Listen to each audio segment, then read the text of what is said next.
The story was about a guy who lost everyone he loved because his talents were too cruel. On November 5, 2024, a mysterious stone monument fell from the skies, landing in the middle of Country R. The shockwave from that explosion destroyed the entire country. On that day, the 5 major powers of the Blue Planet initiated a blockade in that region and began scientific research. And with that, an era of change began. 1 year later in Hangxiang Province, China. Hey Lin Lu, take a look at her. 20 years old, single, and coming from another country looking for someone to adopt her. Do these people from other countries not understand what patriotism is? The friend insists, hey, talk to me. Why are you spacing out? Why are you crying? But Lin Lu is thinking, why am I at my old workplace? I was in chaotic times.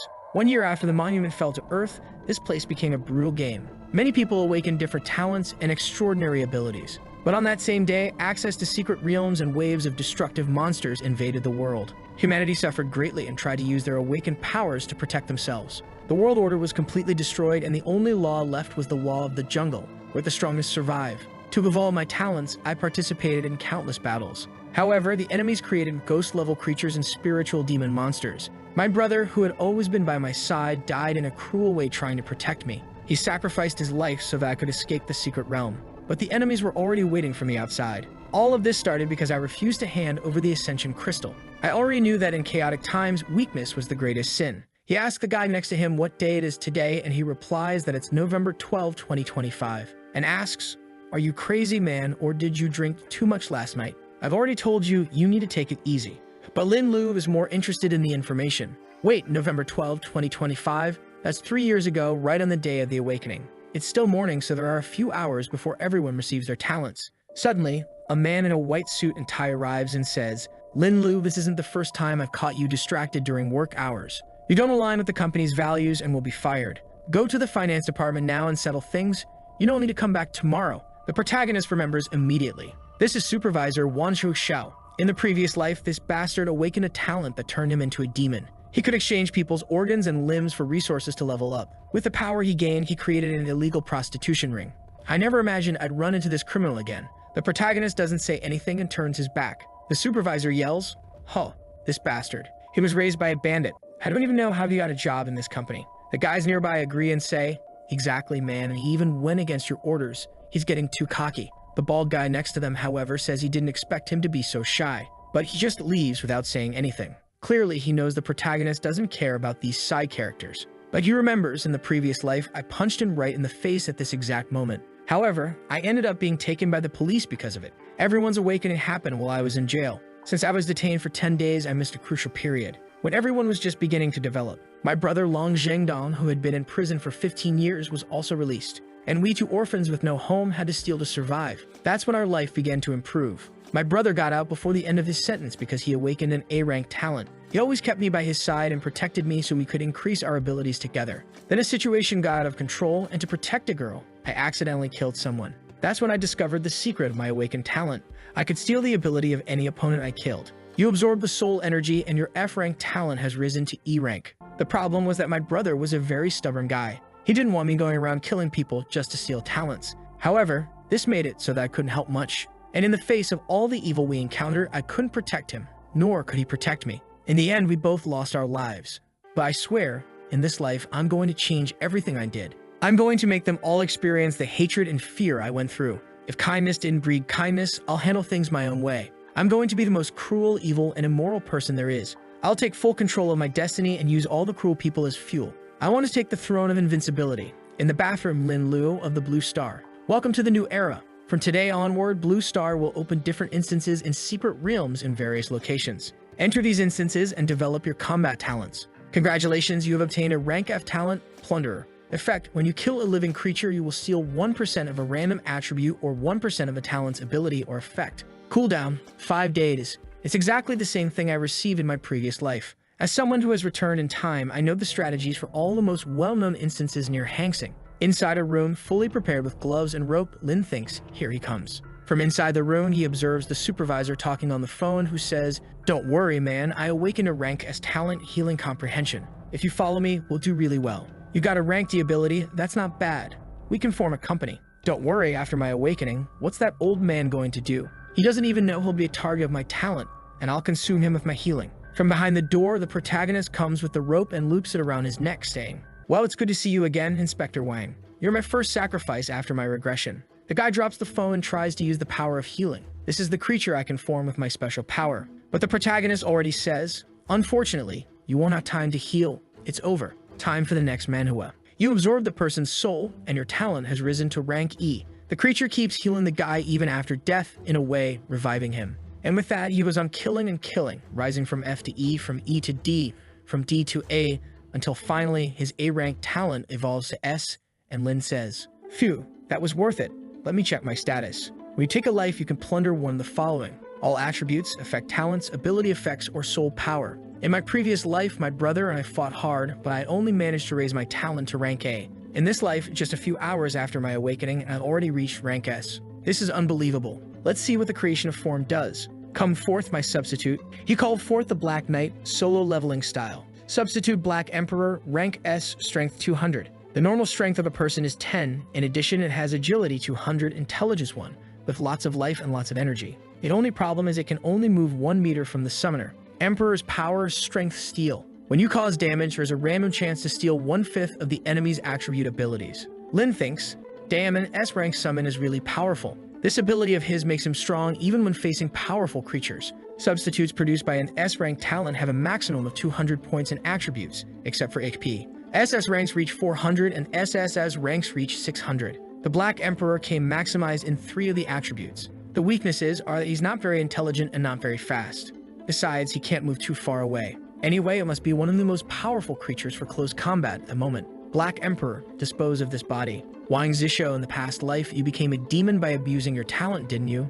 Now you've died in a bathroom. That was a fitting end for you. The world's going to be a mess soon. It'll take at least a month for them to figure out it was me who did this. By then, I'll already be invincible. Walking through the city, he thinks by now most people should be awakening their talents. Even the group chat from my class, which was dead, is now full of people talking. In the group, a chubby guy writes, "Hey Tushin, your talent is trash, bro. I awakened the S-rank wish book. You could call me Gaddy." The protagonist, seeing this, thinks, now I remember, this sociopathic maniac awakened the wish book. He used it to abduct the beauty of our class, Fang Mingxiu. Later, he used unknown means to kill a bunch of innocent people. He even formed a criminal alliance called the Smiling Coffin. In this life, for the sake of Hangxing Province, I'm going to have to take it. He then calls the guy. At the Tomato Hotel, the guy is in a room with a creature holding the book while smiling, saying, "That girl got all excited. She's even calling me daddy." This substitute grants any wish. It's incredible. Wishmaster, I want to completely possess the body and mind of Fang Mingxiu. The entity responds, "Master, your wish will be granted." The chubby guy celebrates, "This creature is amazing and Fang Mingxiu is so hot, I can't lose her.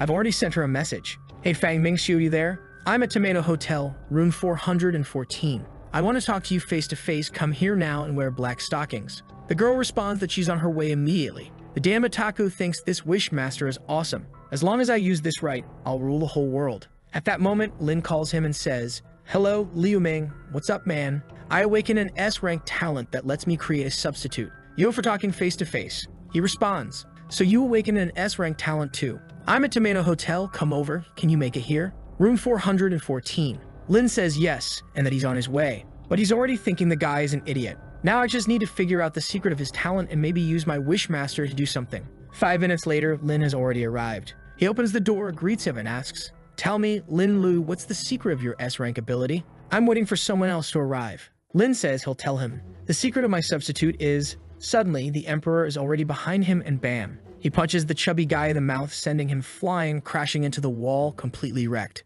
Your S-rank talent, Plunderer, has been activated. Please choose one of the 4 options: talents, abilities, attributes, or soul power. Lin thinks, normal people like him don't have many attributes, and if they enter a dungeon or change professions, they don't have many abilities either. Soul power might increase my talents, but an S-rank isn't enough for me anymore. So the best option is to steal his talent. You have successfully plundered the target's talent and obtained the S-rank wish book. Effect at level 5, you can choose one of 3 wishes. First battle wish increases your critical chance by 20% and doubles the experience you gain from killing monsters. Second wish, Steel Wall, increases your dodge chance by 20% and every 10 minutes, it can negate any attack. Third wish, Good Luck, increases your luck by 10x. After switching between wish forms, there's a 5-minute cooldown. At that moment, Lin says, "The wish book is indeed something great. Come forth, my substitute." Wishmaster S-rank, not very strong, but very intelligent and with a good range of movement. With the book in hand, he says, "My great master, this Wishmaster obeys you. Wish Book grants any wish of the user, but the cost depends on the difficulty of the wish to be fulfilled. The protagonist, watching the monster talking, is impressed. The monster says that it can talk because it's a functional substitute. I wasn't made for combat, but to make use of the book in my hands. As you might imagine, the greater the wish, the higher the cost. If you wish for something too big, you might fall into a permanent collapse. Since my intelligence is higher than other creatures, I can even help you formulate plans. Lin then asks, what's the most intelligent way to use you then? The master responds, I'd say the simplest way would be to seek information as it doesn't consume much energy. At that moment, Lin understands instead of asking for a treasure, it's easier to ask where there's a treasure for him to take. And if the wish involves another person, it will depend on their mental strength. Lin asks, if I ask you to release my brother Shendong from prison, how much energy would you have to spend? The master explains, that wish would consume all my energy and I'd be inactive for a while. Not to mention it's such a complex process that at most I might expedite his release but not be able to free him completely. The protagonist starts thinking, damn, these wishes have to be very logical and I can't just ask for anything.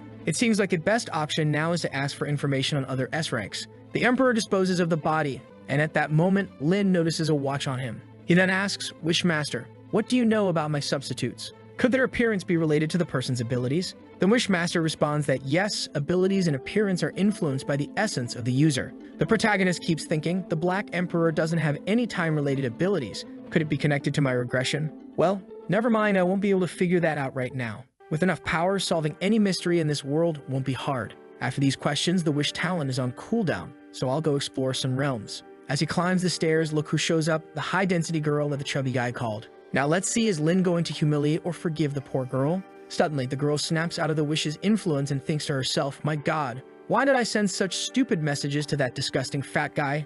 I need to get out of here right now. Nothing happened, my friends. At the reception, Lin extends the room's stay so no one finds the body and then leaves. The plot then shifts to a guy named Yu Tai-ji talking with the goddess of time, who's saying, Master, during our time-traveling journey, some unknown entity stole my abilities, and that's what caused the return to this moment. Confused, he says, I can't believe it, even after everything I did, this happened. I, Yu Tai-ji, unleashed an SS of rank ability, time-space travel, right at the beginning of the Awakening era. With this power, I faced even gods, traveling the world alone. But I encountered the Guardian of Waidshua, a formidable opponent from the clan of logical beings. His attack did something strange. It reduced my 4,000 time reserve to 40. But barely, I saved myself and returned to the past. I wanted to return to a week before the Awakening, but it's already today and someone stole my goddess's talent. What the hell is this? The goddess informs, Master, I sense this secondary power is in the possession of someone in the city of Hangzhou. The guy looks and asks, are you sure? And how did your power end up with someone else? The angel responds, unfortunately, it seems the creature forcibly stole it from me. Are you going to try to retrieve it? The master looks and says, if he can steal powers, it suggests he's extremely powerful. You're not suited for combat and are still weakened. It's not worth trying to rush things and confront him now. Aren't you sure he's not part of the illogical clan? The goddess says not to worry. She's sure her power is with a human. Tai-ji then says, for now, let's hunt in some dungeons. Meanwhile, we'll form a team, and once we have enough strength, we'll settle the score with that criminal. In front of a gate, the guard gives a message. You should enter this place with great caution. It's important to form a team of 5 before starting the exploration. Caution is essential, be careful. The guys, however, respond, so what if it's a dungeon, it's just a magic hold, man? We're going to go in, wreck everything, and post it on TikTok because we're insane. Another one comments, man, I heard that after entering, we'll get a class change. Dude, this sounds a lot like a game I used to play. Hey, why don't you go in and take a look? But the friend responds, why don't you go in and take a look? Everyone knows the best strategy is to wait for others to go first and see what happens. Until they notice. Wait, is someone going in? Looks like it's the first brave one to enter. The guy comments, man, the young ones are really brave. Wait, but aren't you supposed to enter in a team of 5? Why is he going alone? Lin going in alone thinks, in my last life, I ran away from this place, but today it will be beneath my feet. Your body is being digitized and a backup is being created. All damage you take inside the secret realm will be restored when you manage to exit the instance. On your first 2 deaths, you will be resurrected and sent out of the realm. But on the 3rd time you won't return. Please choose one of the 6 basic classes: Mage, Archer, Warrior, Shield Bearer, Assassin, or Priest. In my past life, I chose Warrior. It was a pretty average class, but now, with 2 S-rank talents, I need to make a choice that suits what I want to do. Wishmaster, do you have any recommendations for my class? He responds, Master, I recommend you choose the Mage class. After you reach rank 20, I can help you obtain the secret class, Prophet Mage, and the Black Emperor will cover the biggest weakness of a mage, which is close combat. Lin is impressed, as ranked talents can even provide secret professions, but I feel like the Wishmaster has some strange motive. If I choose Mage and then Plunderer on my second advancement, what profession will I get? The Mage responds, I don't recommend you become a Plunderer. That would create something weird, like a close combat mage. Lin thinks, as much as the Wishmaster's advice is important, I have to remember that Plunderer is my innate talent, and for now, the Black Emperor is my main focus. The problem is that his agility is at its limit, which makes fast professions a better choice like Assassin. Wishmaster, if I choose to become an Assassin, and then a Plunderer on the second change, what will my profession be? The Master responds, you'll become a Rogue Outlaw. With this, you'll maximize the advantages of the Plunderer, but I still recommend you become a Prophet Mage. It's a profession that has a much more elegant and relaxed vibe. Lin just ignores this. I choose Assassin. Sorry, Lord of Wishes, but this is the best choice. You've changed to the Assassin class, and your attribute panels are being generated. The two most important attributes for an Assassin, agility and attack speed, have increased, along with movement speed, which is also above average. He receives 5 Assassin skills: Backstab, Quick Reflexes, Sudden Strike, Phantom Blow, and along with that, an Apprentice Dagger with +6 attack. With this, I'll make the most of the Black Emperor. Please select the number of players to enter the dungeon exploration. The limit is 5. Of course, he chooses 1. The current power of the Black Emperor is that of a level 20 or 30 boss. These low-level dungeons won't be a challenge. Besides, the fewer people who enter, the better the reward. The Goblin Lair dungeon ranges from easy to nightmare difficulty. Please choose. Obviously, the protagonist goes for nightmare level. System warning, this is only recommended for level 10. Are you sure you want to enter at level 1? He confirms immediately. Entering the dungeon, it's filled with jacked goblins. There aren't even walls, apparently, it's just a straight-up brawl. Red-Eyed Goblins, level 5, the protagonist already reaches forward, activating Battle Wish and Black Emperor. Go, Emperor, destroy them. The Emperor lands a critical hit on the Red-Eyed Goblin, and the big guy unleashes a barrage of punches, with blows flying left and right, plowing through everything, just farming Goblinland. You killed 15 goblins, and for being 4 levels below, you receive an additional 500 experience. Thanks to Battle Wish, your experience was doubled. You have reached level 6. The Emperor could only activate his strength-stealing ability 7 times because these creatures are too weak. Now let me take a look at my attribute points. You can allocate your attribute and skill points freely. Would you like to allocate them now? Assassin weapons can be enhanced with poison, and after the second awakening, I can convert agility into strength. Maybe the best choice is to allocate everything to speed. And the same goes for my skills. I'll allocate everything to speed-related skills. Increase agility by 16 points, strength by 4 points, and skill points into those related to speed as well. For now, I'll only put skill points into Swift Strike. It's the one that will reduce my stamina consumption the most. In my past life, people started realizing that some of the instances were kilometers and kilometers in size, so many would get exhausted even before the fights began. As a result, professions with low stamina became undesirable. The money dropping from monsters, I don't need to worry about that. If you kill a boss, everything that's dropped will appear in the chest. With this, the Black Emperor continues punching and beating down enemies. Level 6 wolves, level 8 ice goblins, they're getting stronger, but I'm already at level 7, so dealing with these minions isn't a problem. Next up is the dungeon boss, who apparently ate a lot and won't be getting up from that chair. The goblins have kidnapped some girls. Obviously they're in the mood like Goblin Slayer, episode 1. Just tearing at their clothes, these guys should be arrested. Call the cops on this dungeon. The protagonist looks on, a large goblin, a shaman, and a fire goblin. Their numbers are increasing, but there's still no match for the Black Emperor. Lin then says, even though they're just NPC humans, it still pisses me off to see this scene.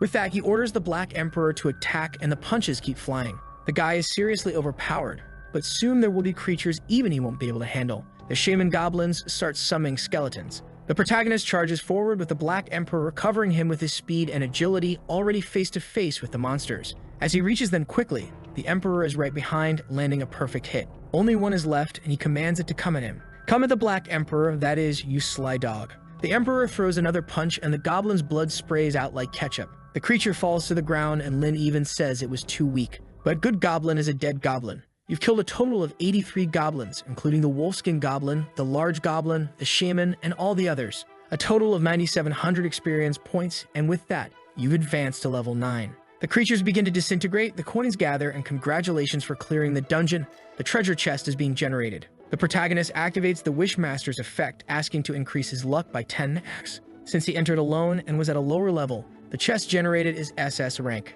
As always, things like no deaths, clearing the dungeon quickly, the number of people, and your level influence the quality of the chest. Based on your evaluation score, the rewards vary significantly. Originally, in these low-level dungeons, the best you could receive, even on nightmare difficulty, was a black steel chest. Chests can range in quality from bronze to immortal, and within each chest, there's a subcategory from normal to epic. With the Blessing of Wishes, I managed to get gold chest, Now that's a good start. Open the chest. He receives 10 healing potions, some mana potions, some stamina restoration potions, an epic helmet, a regular wolf fur jacket, a frosty beginner's scepter, and a goblin's longsword. Additionally, he gets a special fireball skill, but it can only be equipped by magic class users, 150 copper coins, 15 gold, and 7 silver coins. He comments that silver quality items are still pretty mediocre. Moreover, he finds a normal class guardian armor that can be used by any class and an epic short sword that can only be used by assassins. Using the Wishmaster's effect is indeed very powerful. Even for a high-level chest, it's rare to receive 2 golden items. Let me take a look at the short sword's attributes. Besides ignoring part of the enemy's defense, it has a bleeding effect that continuously deals 5 damage over 10 seconds. Considering this is the start of the game, this is a very rare artifact, much better than the beginner's weapon, and it even has a bleeding effect. He also checks out the light armor, which has an additional 10% dodge chance, and then he equips everything. With that, the system creates a backup of the character. Choose a name to be displayed in secret realms and dungeons. Black Emperor. He used the name of the creature itself. Global announcement. Congratulations to the player Black Emperor for becoming the first to clear a nightmare-level dungeon. You have received 10 lottery tickets. Outside, the supporting characters are all in shock, saying, "Damn, he even got a global announcement."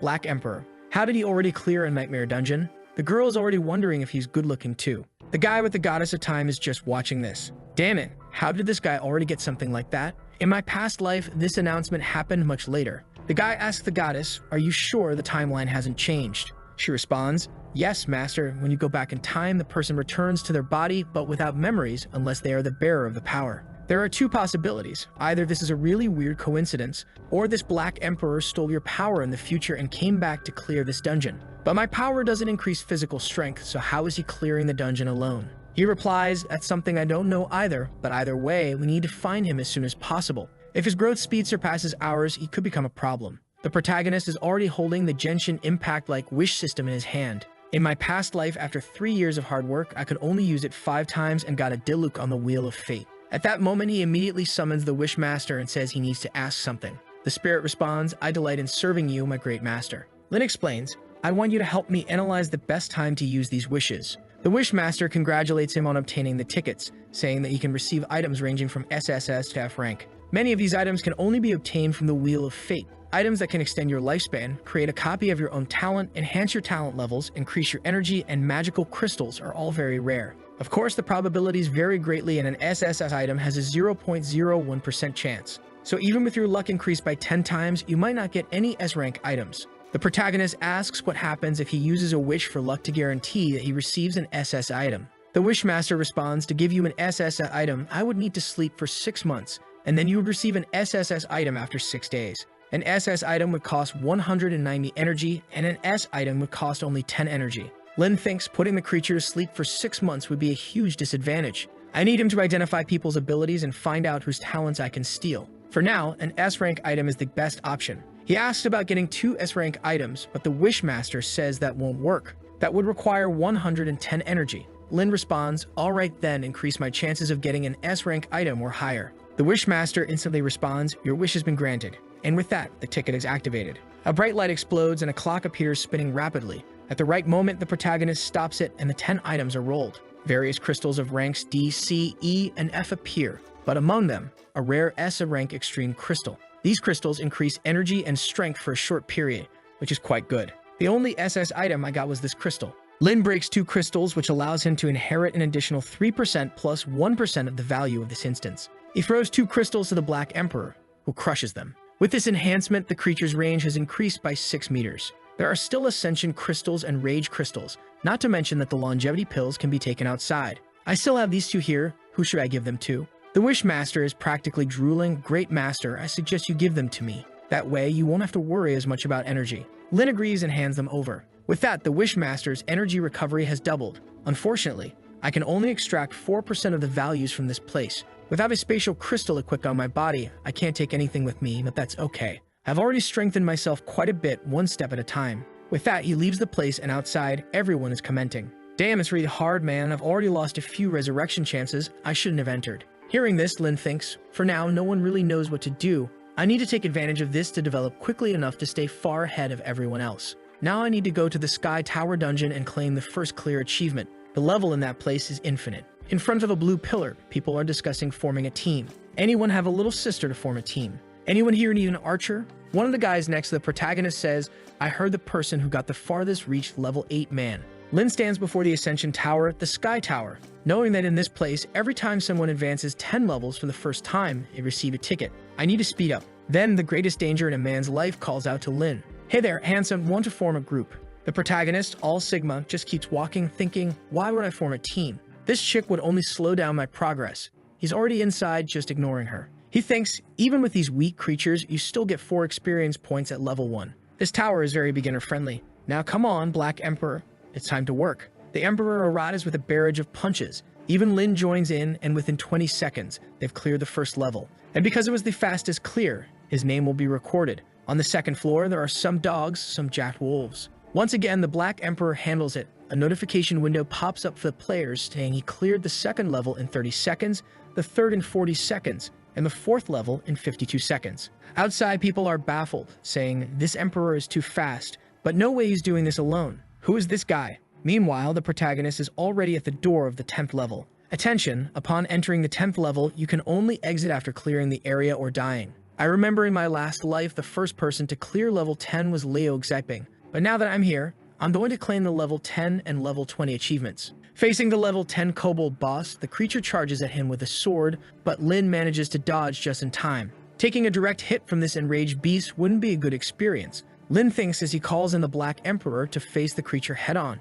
The Emperor punches the kobold in the chest, sending it crashing into the wall, but the boss's aura activates, and for the first time, the Emperor is pushed back as well. It's not as easy anymore, Lin realizes. The kobold boss, wielding 2 swords, leaps at him again, slashing through the air. The Emperor barely dodges, appearing behind the boss midair and lands a blow square in the middle of the kobold's head, dropping it instantly. Congratulations to the player Black Emperor for being the first person in the world to clear the 10th floor of the Ascension Tower. Lin receives more tickets as the outside world erupts in disbelief. No way, it's the Black Emperor again. Who is this guy? Meanwhile, scientists analyzing mysterious rocks are concerned. It seems clearing dungeons is triggering some mechanism here. The inscriptions indicate a rat-level disaster will occur on the blue planet. One scientist, stylishly adjusting her glasses, turns to the others. Wait, this is going to happen on the blue planet? Are the dungeon creatures going to invade the world? She continues, a disaster is approaching and difficult times are upon us. We all need to be prepared for the worst. This guy conquering all the dungeons, Black Emperor, isn't it?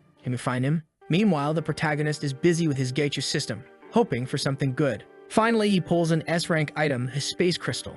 Now I can bring items into reality. The real crystal can be used directly, and the attributes transferred to Earth reach 7%. When I break these crystals inside the dungeon, part of my dungeon stats will carry over to reality. Lin thinks as he gives the Black Emperor another defense crystal and a strength crystal, leaving him with 2 lottery tickets and 275 fragments. He decides it's best to accumulate more fragments before trading them for useful items. But before going to the next level, it's better to sell these equipment items first, since the earlier, the more expensive. The currency of this world and the real world can be exchanged. High-quality equipment is extremely valuable, Lin reasons. He lists the equipment, weapons, and special items in the shop, and within seconds, everything is sold. Startled, Lin realizes, whoa, it's sold instantly. It was worth 5 million in cash. I underestimated the buying power of these wealthy players. While it's nothing too crazy either, farming these low-level items is easy. He plans to climb the tower to level 20 and get the second class change, which will take all night. After exiting, he'll be able to obtain another S-rank talent. The 3 most notorious guilds during the chaotic times were the Smiling Coffin, the Great Tomb of Nazareth, and the Octopus Society. All these guilds have extremely powerful members with rare talents. After I deal with these individuals, I'll head straight to the City of Sinners, the perfect place to steal as many talents as possible from bad people. Everyone in that place doesn't deserve forgiveness even after 1,000 deaths. He reflects on the past. The people who killed me and my brother didn't seem to have any S-rank talents. They were probably freelancers hired by some guild. Once I settle the most important matters, I'll seek vengeance for the past. The scene shifts to a guy on a computer who seems to be a scammer, trying to lure people searching for good jobs to China. He says, they might have improved the system, but I know what to do. Just set up a fake company, get some people working for a while, and then announce we have plenty of job openings. Another fat sheep has taken the bait. The boss will love this one. Back to Lin, who is now entering the 11th floor of the Ascension Tower, where he's facing skeletons that, to be honest, are the scrawniest skeletons that I have ever seen. Lin stands amidst the skeletal ruins of the tower, thinking, damn, this place is nostalgic. I remember spending so much time here with my brother. killing skeletons to complete the full skeletal set. But there's no time for sentimentality now. Emperador, attack them all. Don't leave a single one standing.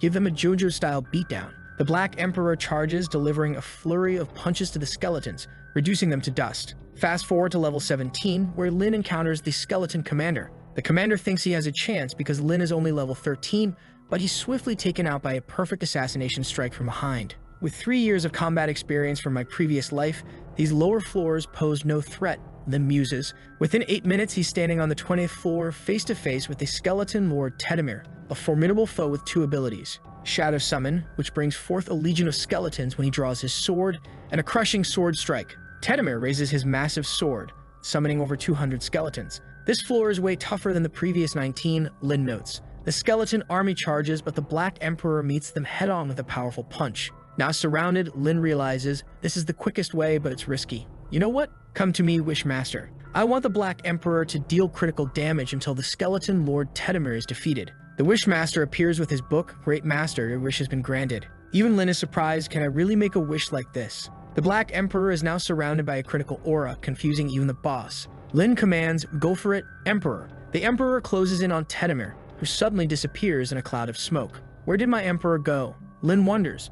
But then from the shadows, the Black Emperor emerges, landing a direct hit on Tedemir's helmet. Each attack deals over 500 damage, rapidly draining Tedemir's health. With 100% critical hit rate, the boss is defeated in record time. Destroyed and in pieces, that's the fate of a demon. You have successfully defeated the skeleton Lord Tedemir. You gain 700 experience for killing a higher level creature, plus 200 bonus experience for the battle wish. You have cleared the 20th floor of the Ascension Tower. The Black Emperor continues to pummel the skeleton's remains until Lin tells him to calm down. Another global announcement. Congratulations to the player Black Emperor for being the first to clear the 20th floor. People outside are shocked. Is he going to advance even further? But how? You must be exhausted after advancing so far alone. Lin knows that floors 21 to 29 are a labyrinth. I just need to follow the shortest path stored in my memory to reach the 30th floor boss as quickly as possible. Soon, Lin stands at the entrance of the level 30 boss room, his level much lower than recommended. The system advises your level is too low.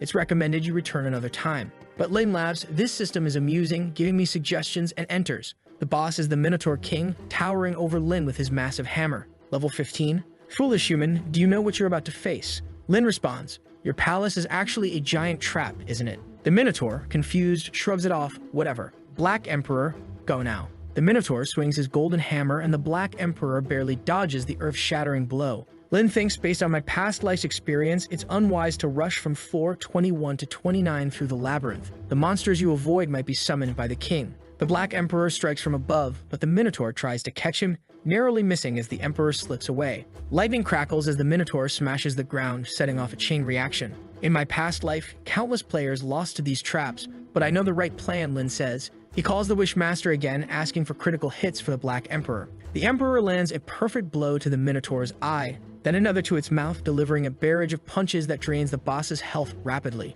The Minotaur roars, my horde of warriors, I command you to come and protect your king. Lin grins, so he's finally started. It's our time now. The Black Emperor activates his special ability, which gives him a chance to steal one of the boss's abilities with each strike. He begins stealing. Ground Explosion, Life Drain, Fury Dance, Attack Points, the King's Command Skill, and 30 Agility Points. The poor Minotaur is left completely disoriented. Although the stolen skills don't come with full power, they're still potent. The thrill of stealing really is something else, Lin admits. Congratulations, you have reached level 18, even stealing EXP from the boss. At that moment, the door behind them opens and a group arrives. The creatures from the other levels have finally shown up just in time. Warriors, listen to my command, retreat. These fools came at the wrong time. Let's test the power of these new abilities and see if they're worth anything. Hammers fall to the ground, kneel, and they all obey. The scene shifts to the dungeon of the Mushroom Kingdom. Kneel before me. This is the Mushroom King. The guy with the Goddess of Time appears, saying, congratulations, truly worthy of an SS ability. The Emperor's vision. I've been hearing your name for a long time, Ru-Terang. Ru-Terang responds, who are you and why aren't you afraid of my Emperor's vision? My name is Yu-Tai-Ji, a person who exists outside the limitations of time, and I can make you stronger. The guy asks, what do you mean by outside of time, and why did you come to find me? Yu-Tai-Ji takes his hand as if to kiss it and says, because I need your help. You are the only person who can make monsters kneel. Little does he know the protagonist has already done the same. Meanwhile, the Black Emperor is moving forward, beating down the monsters that are all kneeling. They don't even resist, they're just getting beaten up. Wow, This raised a lot of dust. The protagonist moves on to levels 19, 20, and 22, and in 16 minutes and 29 seconds, he finishes the 30th floor of the Ascension Tower. Once again, this is announced to everyone. Outside, they have no idea that the Black Emperor is walking right past them, all cool and composed. Next time, I'll make my class change. Now sitting in a restaurant eating a big bowl of ramen, Lin thinks, I'm sure the class change will be harder than the warriors. Not to mention my past experiences won't help me in this case. At the next table, a guy slaps a girl in the face and says, you useless healer, always messing up our team. Lin just thinks, oh boy, these colleagues of yours, girl. But he overhears their conversation. Hey, do you know Lin Lu's brother? That guy's a criminal who's in prison. My table's right next to Lin Lu's. Is he going to steal my stuff? Better be careful. Turns out, they're all from the protagonist's old company. These guys were all cronies of the supervisor, always trying to ruin my reputation. The girl, with tears in her eyes, begs for forgiveness. Please, I didn't do anything. But the guy kicks her and says, what good are your apologies? It's your fault that Xiaoji died. She's being beaten up, and the protagonist just watches, calmly eating his ramen. So it's true that one is missing, Lin thinks. Xiaoji really is dead. They sit down at the table. Hey boss, bring us 3 bowls of ramen and some of your best dishes from the menu. Also bring this girl here. The guy kicks her in the forehead and adds, get up and stop pretending to be dead. She tries to get up, almost passing out. She says, when the supervisor was alive, they weren't like this. But the guy runs his hand through her hair and says, you're talking about the supervisor? But he's not here anymore, darling. The protagonist, observing from the side, thinks, the supervisor will live in your hearts because I've already taken his life. The bald guy grabs her and says, in the past, you were the supervisor's lackey, and now you'll be ours. Lin continues calmly eating his ramen. I remember they had a close relationship. It seems the world's changes have also changed them. At the table, the bald guy asks, Captain, now that Xiaoji is dead, our team is short on members. What are we going to do? The guy with the red tie says, you're right, man, we need to recruit new members quickly, and we need to get past the 2nd floor of the Ascension Tower. Meanwhile, the poor girl is on the floor, healing the guy's feet and giving him a massage, until one of the side characters spots the protagonist and says, look who's here. Long time no see, Lin. The girl on the floor recognizes the name too. The guy approaches and says, hey old friend, where did you end up after getting fired? I've missed you so much, brother. He points to the food. Look at this good food. You can have it. Life's tough for you, isn't it? Let me ask you, Lin Lu, did you awaken any talent? I can help you make a lot of money. What do you say? Lin, glancing to the side, remembers that this situation also happened in his past life. In my previous life, I was in jail for 10 days, and as soon as I got out, this guy came to talk to me. Back then, Lin was naive and said, my talent is called Plunderer, but it's only rank F. I told him, sharing the details of my ability. The guy, still talking, sneered, man, that Lin Lu really was raised by a criminal. Even his talent involves stealing for crying out loud, and it's rank F2. Evil should suffer. He and his brother seem like they haven't learned their lessons. They're facing the rightful retribution. The protagonist thinks, he made that offer to me, but all he really wanted was to laugh in my face. Lin stands up and says, goodbye. I have no interest in joining you. Confused, the guy asks, you don't want to join us? How are you going to play in the tower alone? Kid, stop dreaming. You think you're going to become the next Black Emperor. Little does he know. But then here she comes, that damned girl. Lin knows in his past life she always messed with him. The girl pleads, Brother Lu, please save me. Suddenly, she's on her knees, begging. Lin asks, what do you want me to do? She grabs his hand and says something cryptic. Mount Everest is big and round. But he only replies, you must be mistaking me for someone else. I can't help you. In the background, the thugs are approaching, angry. One of them yanks her by the hair, saying, oh, you filthy wench trying to seduce him, huh? You think Lin Lu has the ability to save you? You think he has a high-level talent?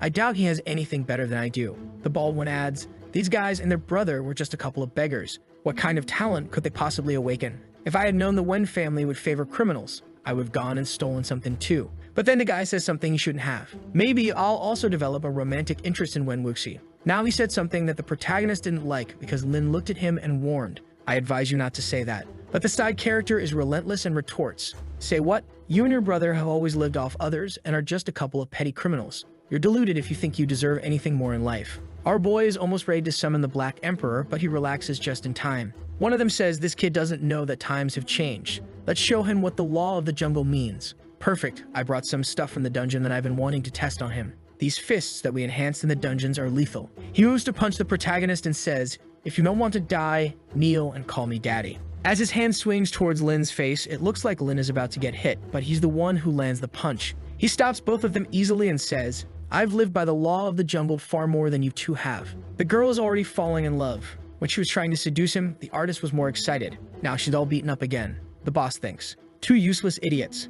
How did you not defeat him? He pulls out a blade, saying that Lin must be looking to die. He charges, but Lin dodges and lands a solid hit on the guy's jaw, putting him to sleep. He delivers another kick. Lin is incredibly calm in this fight. He knees another guy in the chest, sending him crashing into the wall. The guys are all beaten up, and Lin thinks, this bunch of weaklings. It's almost humiliating to have to fight them. The bald guy is confused.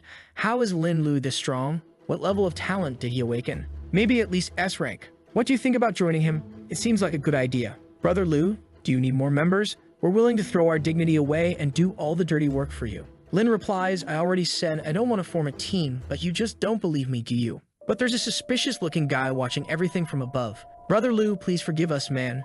We were blind and ignorant. Please forgive us. The guy upstairs, calmly sipping his tea, says, I didn't expect to find someone this strong in a place like this. He turns to the people next to him. Put someone smart to keep an eye on this kid. The lackeys nod in agreement. This is Bai Hongli, one of the 8 masters of the Beiki Society Hall. Someone who awakened an S-rank talent. The guys on the ground are all desperate, kneeling before Lin, who's walking away. The girl on the floor is sprawled out, saying, that kind of man is the strong guy I want. Lin is leaving, but she headbutts him right in the butt. This seduction technique is new to me, he thinks as she says, Brother Lu, forgive me. When I disrespected you at the company, it was because the supervisors ordered me to. I had no choice. You're not mad at me, are you? But Lin, ever the Sigma, simply says, let go of me. The poor girl pleads, no, Brother Lu, please take me with you. I'll repay you with whatever you want, as many times as you want. But he just pushes her away and says, learn to respect yourself first, woman. He walked away, leaving her there thinking, how could he do this to me?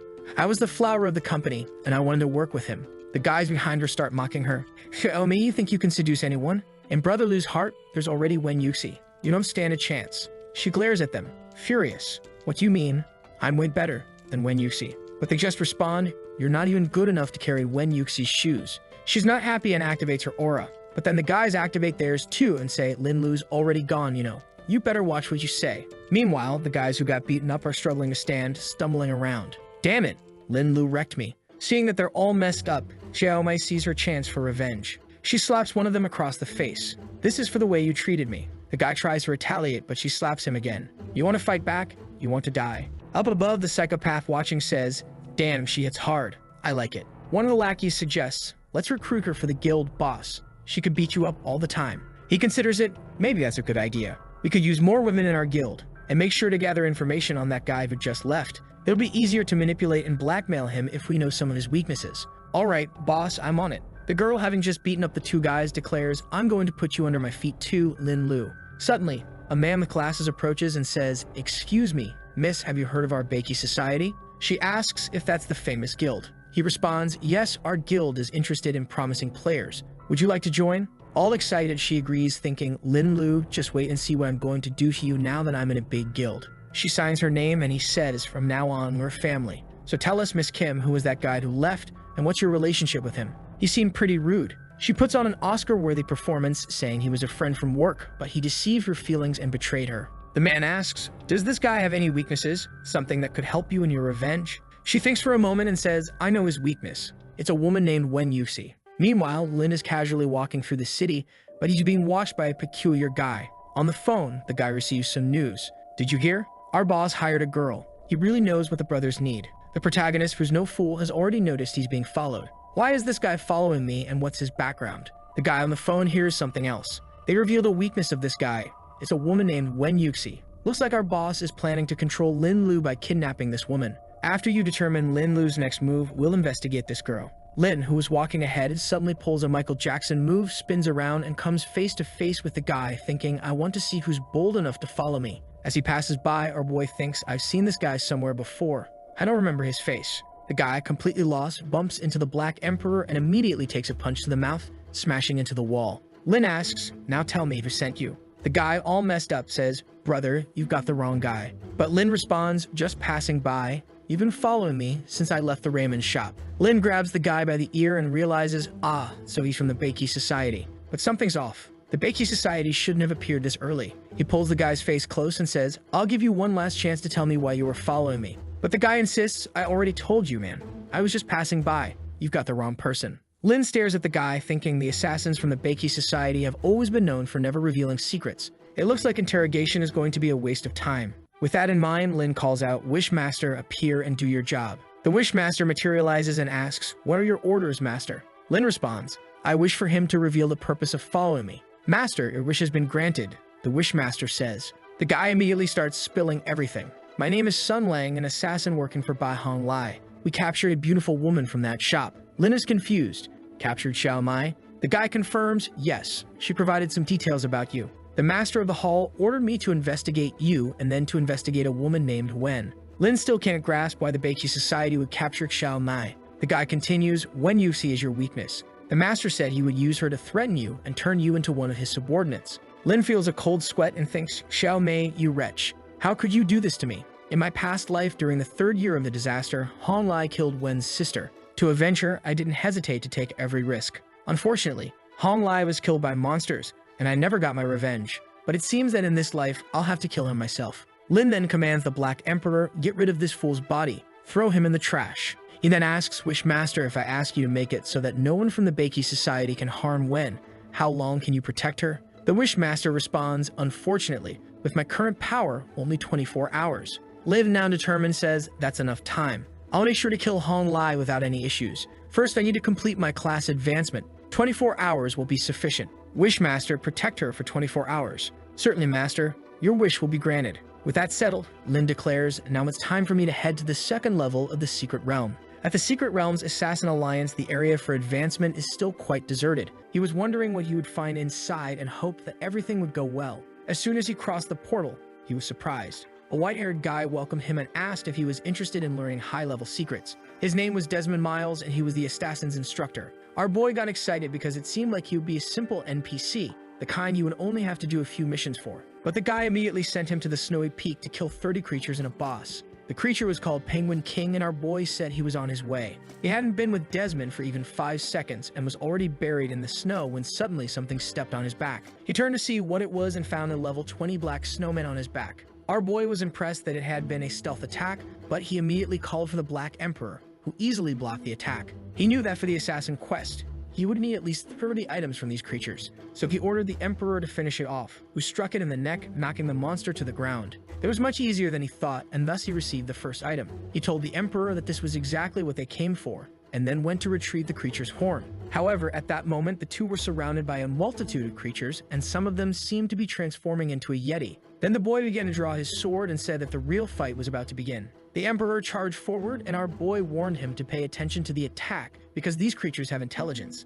Both creatures dropped the item he needed to complete his quest. Suddenly, they found themselves face to face with one that was about to crush them, but the Emperor easily cut it down. At the same moment, our boy sliced off the other arm. With that, the poor monster had nothing left to do. Our boy told the Emperor to toss it up. It turned into an Olympic event, and he gave it a good kick, tearing the monster apart. A multitude of creatures approached, but he shook the ground to disorient them all. He turned around and told the Emperor to finish them all off. With the creatures stopped, he unleashed a JoJo-style sequence, and then it was just punches, smashing heads. More items were being obtained. Another sequence from the duo, more items being obtained, and so it continued for quite some time. The system already showed 37, but he only needed 30. What he found strange was that these creatures seemed endless and kept appearing, and from the throne, the Penguin King said he would tire the two out before their fight. He calmly sipped his drink. Then he ordered the spirits to return. Something suddenly appeared in front of the protagonist, but he didn't let it slip and tried to grab it in midair. However, it slipped out of his hand and continued in a certain direction.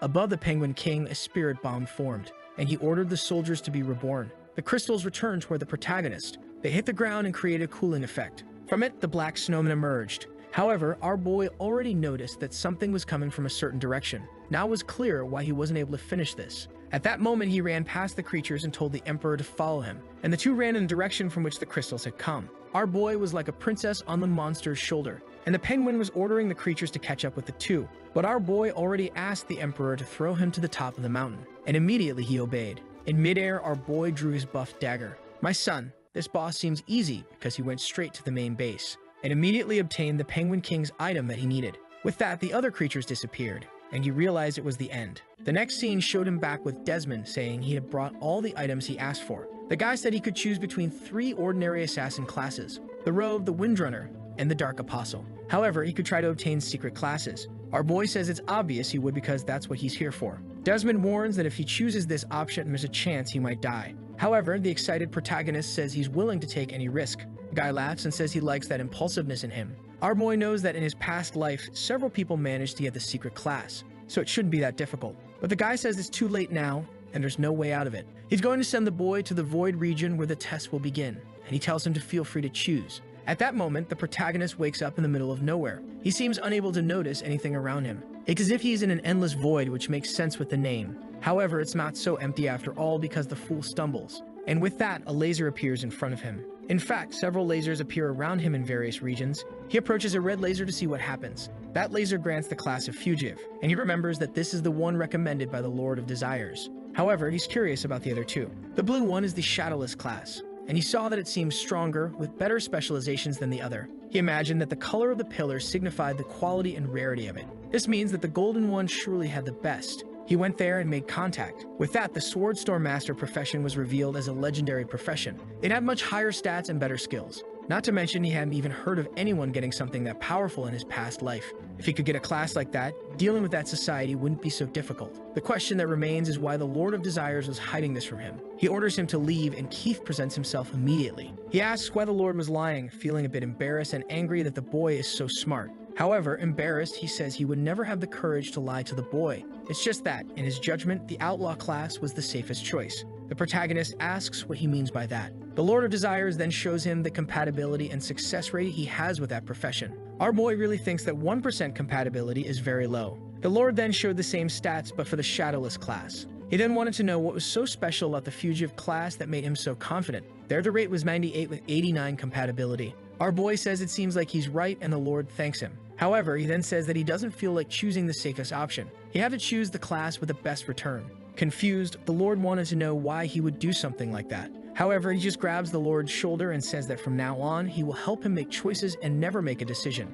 As he heads towards the pillar, the Lord of Desires says he understands. He then asks if it's possible to have 100% compatibility after learning the class. The Master says it is possible, but it will be much more difficult than with the others. Moreover, if he fails, he will become extremely weakened or in the worst cases die. Our boy responds that he's prepared for that. Not to mention that being weak for 20 days is the same as dying, since everyone will become stronger than him. With that, he slaps the Lord's face and warns that he's good at calculating probability, but forgot that he himself exists. And at that moment, he makes a wish. He wishes for the profession change to Swordstorm Master to be successful. The Lord of Desires says that the wish is his command. He casts a blessing on him, saying that now the wish will come true, and the chance for class transfer increases to 100%. Our boy feels enveloped in a golden aura. With that, the class change is initiated. Outside, Desmond can see that he chose that class, which is crazy because he's seen SSS rank people fail at it. In meditation, he thought that if he really wanted to obtain this, he would have to understand the true essence between the storm and death. After a while, he opens his eyes.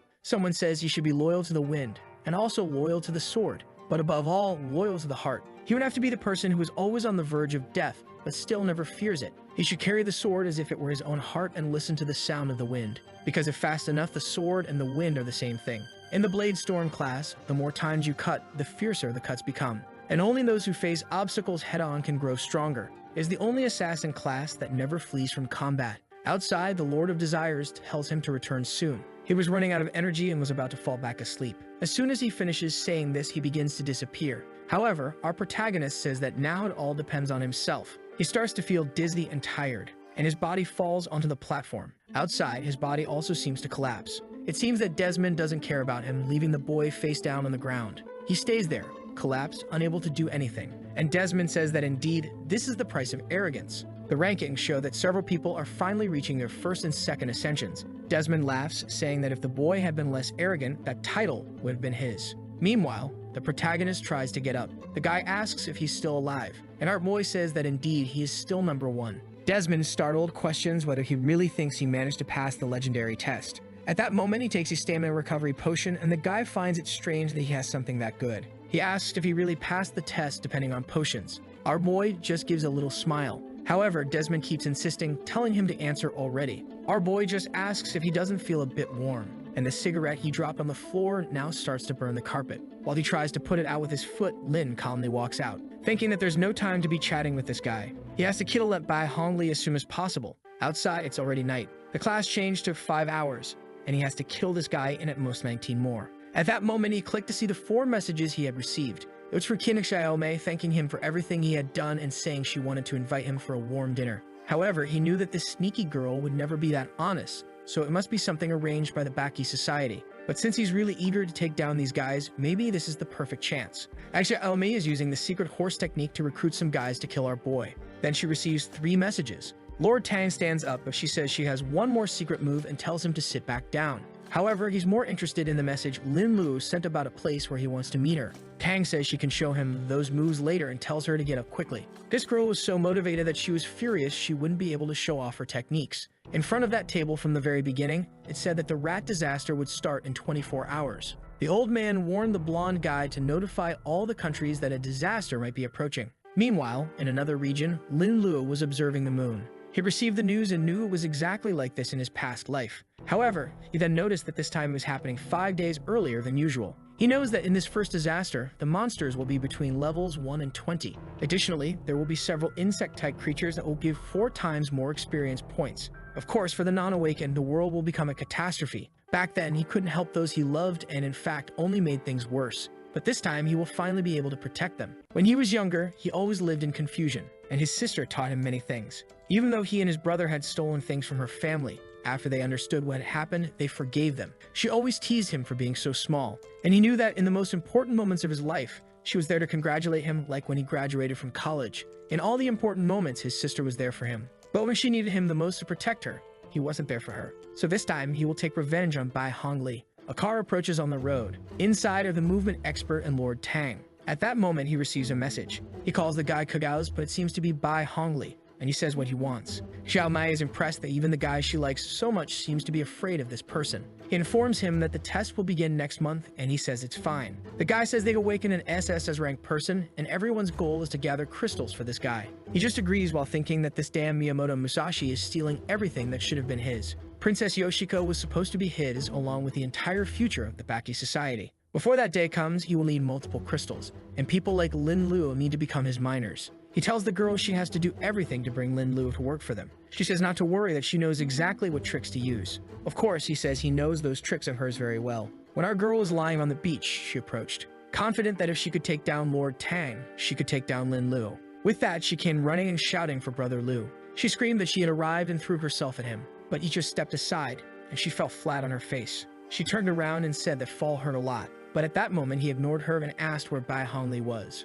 She knew that was the name of the guy Tang was talking to and got confused. With that, she made a dumbfounded face, wanting to know what he was talking about. However, he approached and said it was the Lord of the Baki Society. She said she was indeed in the society, but she didn't know this guy. Lin Lu then turned and said that if that was the case, he had nothing to do with her. She said she still didn't know, but he could join the society and find out who he was. That way, he could get resources, money, and everything he needed. At that moment, Tang receives a call and answers, asking what she wants. It's Lin Lu who says that actually he already killed the girl. A startled Tang asks if it's that Lin Lu guy, who immediately tells him to come over since he knows he's nearby. He throws the phone into the water, and she realizes that the boy knows the whole plan. Tang starts clapping, saying it's amazing that he already knows. And he says that Lin can join them and they will do great things in this place. Lin asks if these so-called great things are the plan to restore this country so they can dominate everything. Startled, Tang asks how they already knows about this, but Lin ignores him and says that they all deserve death. At that moment, he summons the Black Emperor, who unleashes a barrage of punches while the guy tries to defend himself.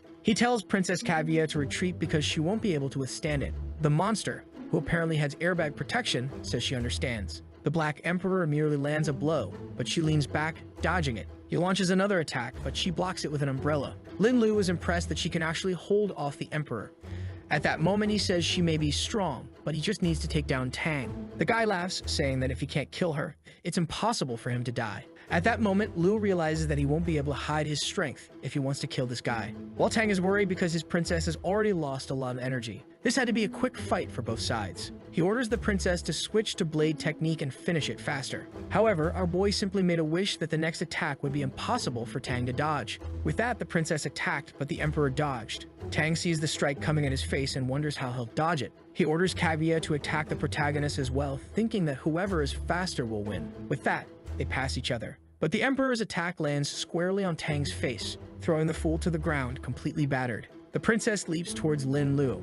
Tang smiles, saying he'll be sliced by the blade. However, as soon as the sword touches him, he turns into smoke. Lin Lu says that he has potential, but this is the end for him in this world. At that moment, the emperor already has another punch ready, and with that, he is smashed into the ground. Lin Lu feels that he has finally avenged his sister in this life. and now was time to steal the guy's talent. As always, he could choose one of 3 traits. Considering the guy had good talents, maybe this was the best option. And with that, he stole the S-rank talent, Rainy Night. In any weather, the umbrella would defend against detection. Fighting at night would create a small rainy area that would increase the princess's attack power. The princess he received was named Hiyu and had a movement area of 20 meters. And immediately, she called our boy Master. He was impressed that she had a perfect balance between attack and defense. Not to mention that while she had 30 intelligence, the Emperor only had 1. He greeted her, and she said that the cold storage was ready. With that, something began to emerge from Tang's body. When he killed someone, there was a small chance of getting some items, and he wondered if it would be something good. What he received were 2 chances to spin the roulette with 10 items. However, unfortunately, the Lord of Desires had disappeared due to overuse. She asked if they were going to a secret realm, but he said there was something more important for now. Someone was calling the number anxiously, but it wasn't answering. The girl found it strange that a certain brother Ham wasn't responding. The maid called for Princess Keiko and informed her that Lord Musashi had arrived. Keiko knew she'd been sold to this guy to get protection for her country. All she wanted was for him not to have returned. The time she spent with Hong was the happiest moment of her life. She knows that if this guy were around, he would be able to help her escape. But the number she's calling isn't answering at all, and she wonders where he is at that moment. In front of a mansion, Lin says that Bei Hongli's death will cause a mess. However, he knows that right now the Serpent Society must be investigating some assassination. Ryu says that Yusu should be safe, and then asks if the girl he's so worried about is his girlfriend. He says not yet, but she wants to know if it looks like it will happen in the future. And she says it seems he cares a lot about this girl to have come so late. He says yes, she really is very important, and he remembers her and her brother holding hands with him. In this life, he will protect everyone as much as possible to avoid any regrets in the future.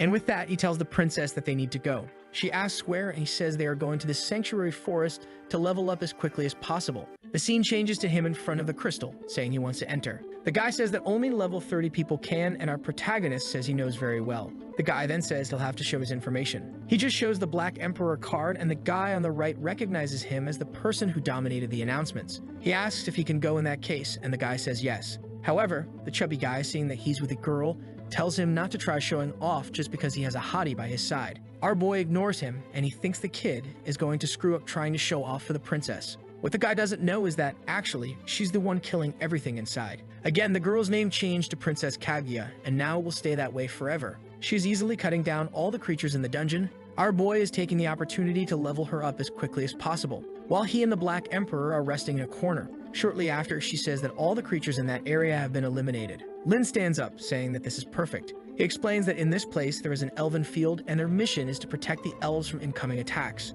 They will need to collect several spirit stones from the sacred tree. Kaguya asks if they will receive items from the elves, and he says yes. However, he knows of another strategy where you can get a large amount of fragments. With that, he says they will have to wait a bit. She asks for what, and he says they will wait for the moment to monopolize all the resources. Inside, the elves are being attacked. The walls had already been breached, and they were giving orders to flee. It was at that moment that our boy approached with Kaguya. Near a cave, a bunch of slimes was approaching. They stacked on top of each other and created a creature called the Leader of the 8 Uglies. That thing gave a ton of experience and was level 35. He invaded the elven base, sending the creatures to attack. However, at that very moment, a slash passed through. Lin Lu had arrived and said they were there to profit. Obviously, the monster wasn't happy and said he was asking for death. But he just went to the tree and started stealing the crystals. And he delivered their energy to the Lord of Desires, who appeared saying it was something very abundant. With that, he asked for the Black Emperor's attacks to deal critical hits until that monster was dead. The Lord activated it, saying that the wish was his command. The boss charged forward, but the Emperor also went in, unleashing the JoJo. However, Lin ordered Kaguya to defend the Black Emperor so he could be free. With that, she attacked with the umbrella, which went towards the boss's hand and created a shield. There were some creatures there, but they seemed like level 1 monsters. They threw some spores, but our boy's summons easily dodged them. With that, both went after the boss and quickly started to overpower him. A little while later, after being beaten, he let out a roar upward, and a strange energy began to accumulate on his head. Lin warned that this was a self-destruct attack and told Kaguya to save the 2 of them. The monster from afar launched a green barrage, and Kaguya stood in front of the Black Emperor to defend him. After a while, the smoke cleared. She was dissipating from expending energy, but the Emperor had survived. Lin was impressed that both of his creatures were almost destroyed. Then she activated another crystal, telling his creature to take advantage of the boss's weakened state. The Emperor was immediately re-energized and unleashed a sequence of attacks on the boss. With that, the poor thing was shattered on the ground, and man, the creature gained 9 million experience points. Our boy got excited since he was about to receive the 3rd sub-ability, and a golden energy began to envelop his body. However, on the ground were the remains of the slime. which suddenly attacked our boy. But of course he was confident, right? You know this reference, don't you? Who was the first to unleash this attack in anime history? Lu just smiled as he extended his hand, and with that, the monsters were all pierced. Our boy smiled because now his combat power was no longer inferior to the Black Emperor's, except that he could only use it once and was already out of mana. However, he knows that mages have 2 mana recovery spells that would be great, but for now, he will only use this in critical moments. With that, he approached the tree to collect the remaining crystals. At that moment, a golden energy was released, and they all flew towards the boy. He was impressed that gathering all of them together was enough for 5 SS crystals. But of course, this is an advantage because he was the first to enter this place. For the rest of the people, it won't be like that. But now it's time to start spinning the roulette. And immediately, the Lord of Desires says it's fine. But he advises that it would be good if he made a wish along with the roulettes. Our boy replies that he understood and activates the Roulette of Fate. With that, a shower of pay-to-win items comes his way. He receives an S of cooldown stone that reduces the time needed to use another spell. Now he can finally steal 2 talents in the same day. In addition, he received a crystal that increases intelligence by 10 points. At that moment, the Lord of Desires appears, saying he should give it to the person who deserves it most. While the Black Emperor has 1, the Lord is asking with 180. So our boy asks what the intelligence attribute is for. The Lord explains that it doesn't necessarily make a person smarter, but rather makes them faster at solving problems. Basically, the more intelligence, the quicker a person can learn and gain experience. Lin thinks that maybe that's why the Black Emperor is no longer able to defeat everyone as easily as before. Apparently, he is the one who needs this crystal the most. With that, he gives it to the Emperor, who immediately absorbs it and even becomes slimmer. He then thanks him and says that thanks to this gift, he will defeat all enemies. Lin Lu says that from now on, he will make his own choices in combat. With that, he gives 2 crystals to the Lord of Desires to increase his energy limit. He thanks him and says he will try to help him locate the next S-rank talent. The scene shifts to another building. A boy is thrown into a trash can. The blue-haired guy says that now that he's awakened an A-rank talent, they won't mess with him anymore. However, the boy doesn't seem to care much about that and activates some fire hands. He jumps towards them, asking if they really think they can escape without paying the price. But a tentacle wraps around his wrist, and the blue-haired guy warns that he's not the only one who has unlocked a great talent. Man, when I see tentacles, I already get scared. You know that soon some poor girl is going to suffer. But for now, it's this fool who's trapped. Lin Lu received this information, and now the next target is marked. The blue-haired guy slaps him and says he seems to be going a little crazy. It's ridiculous for him to think that his A-rank talent would defeat the boss's S-rank one. And he pulls his legs, saying that today he will be absorbed by the green mist. When someone appears, saying it's too late, asking what they are doing. It's a teacher, and I already think she's going to be attacked by a cruel blow. The trap boy calls out for Miss Chen. The friends are scared, but the blue-haired guy says there's nothing to worry about. And the most obvious thing happens, right folks? She is attacked. For now, she's just being overpowered and immobilized, nothing more. But the crazy one starts approaching, saying he knows what she deserves. This has been hinted at for a long time, and you all know what happens. However, at that moment, the tentacle is cut. The teacher falls to the ground, and when the guy turns to ask who did it, someone is already behind him. With that, his 2 friends start bleeding. He uses the tentacles to defend himself and demands that whoever is doing this show themselves. Lin Lu just smiles and says he's just passing through. The guy says there shouldn't be any S-rank awakened at the school, so who are they? Lin ignores him and snaps his fingers, wishing to the Lord of Desires that he wouldn't be hurt for the next 30 seconds. The guy is confused and asks what the hell he's doing, but Lin just wants to know if those will be his last words. Tired of it, the blue-haired guy jumps, saying he'll kill him now. However, Lin summons the Black Emperor and says he's free. The guy is shocked, asking how many summons he has. And there goes the Emperor, activating the JoJo. But unfortunately, he is also immobilized by the tentacles. And the guy says this is perfect since he'll devour all of them. However, our boy activates Princess Kaguya, who once again cuts through everything. The guy falls to the ground, saying it was the boy next to him who was harming him. But then he screams, saying it doesn't make sense. Lin ignores him and says he already knows everything, so he can stop with that pathetic act. He turns to the teacher, who he just messed with, asking for help. But before she can say anything, Kaguya has already struck him in the back.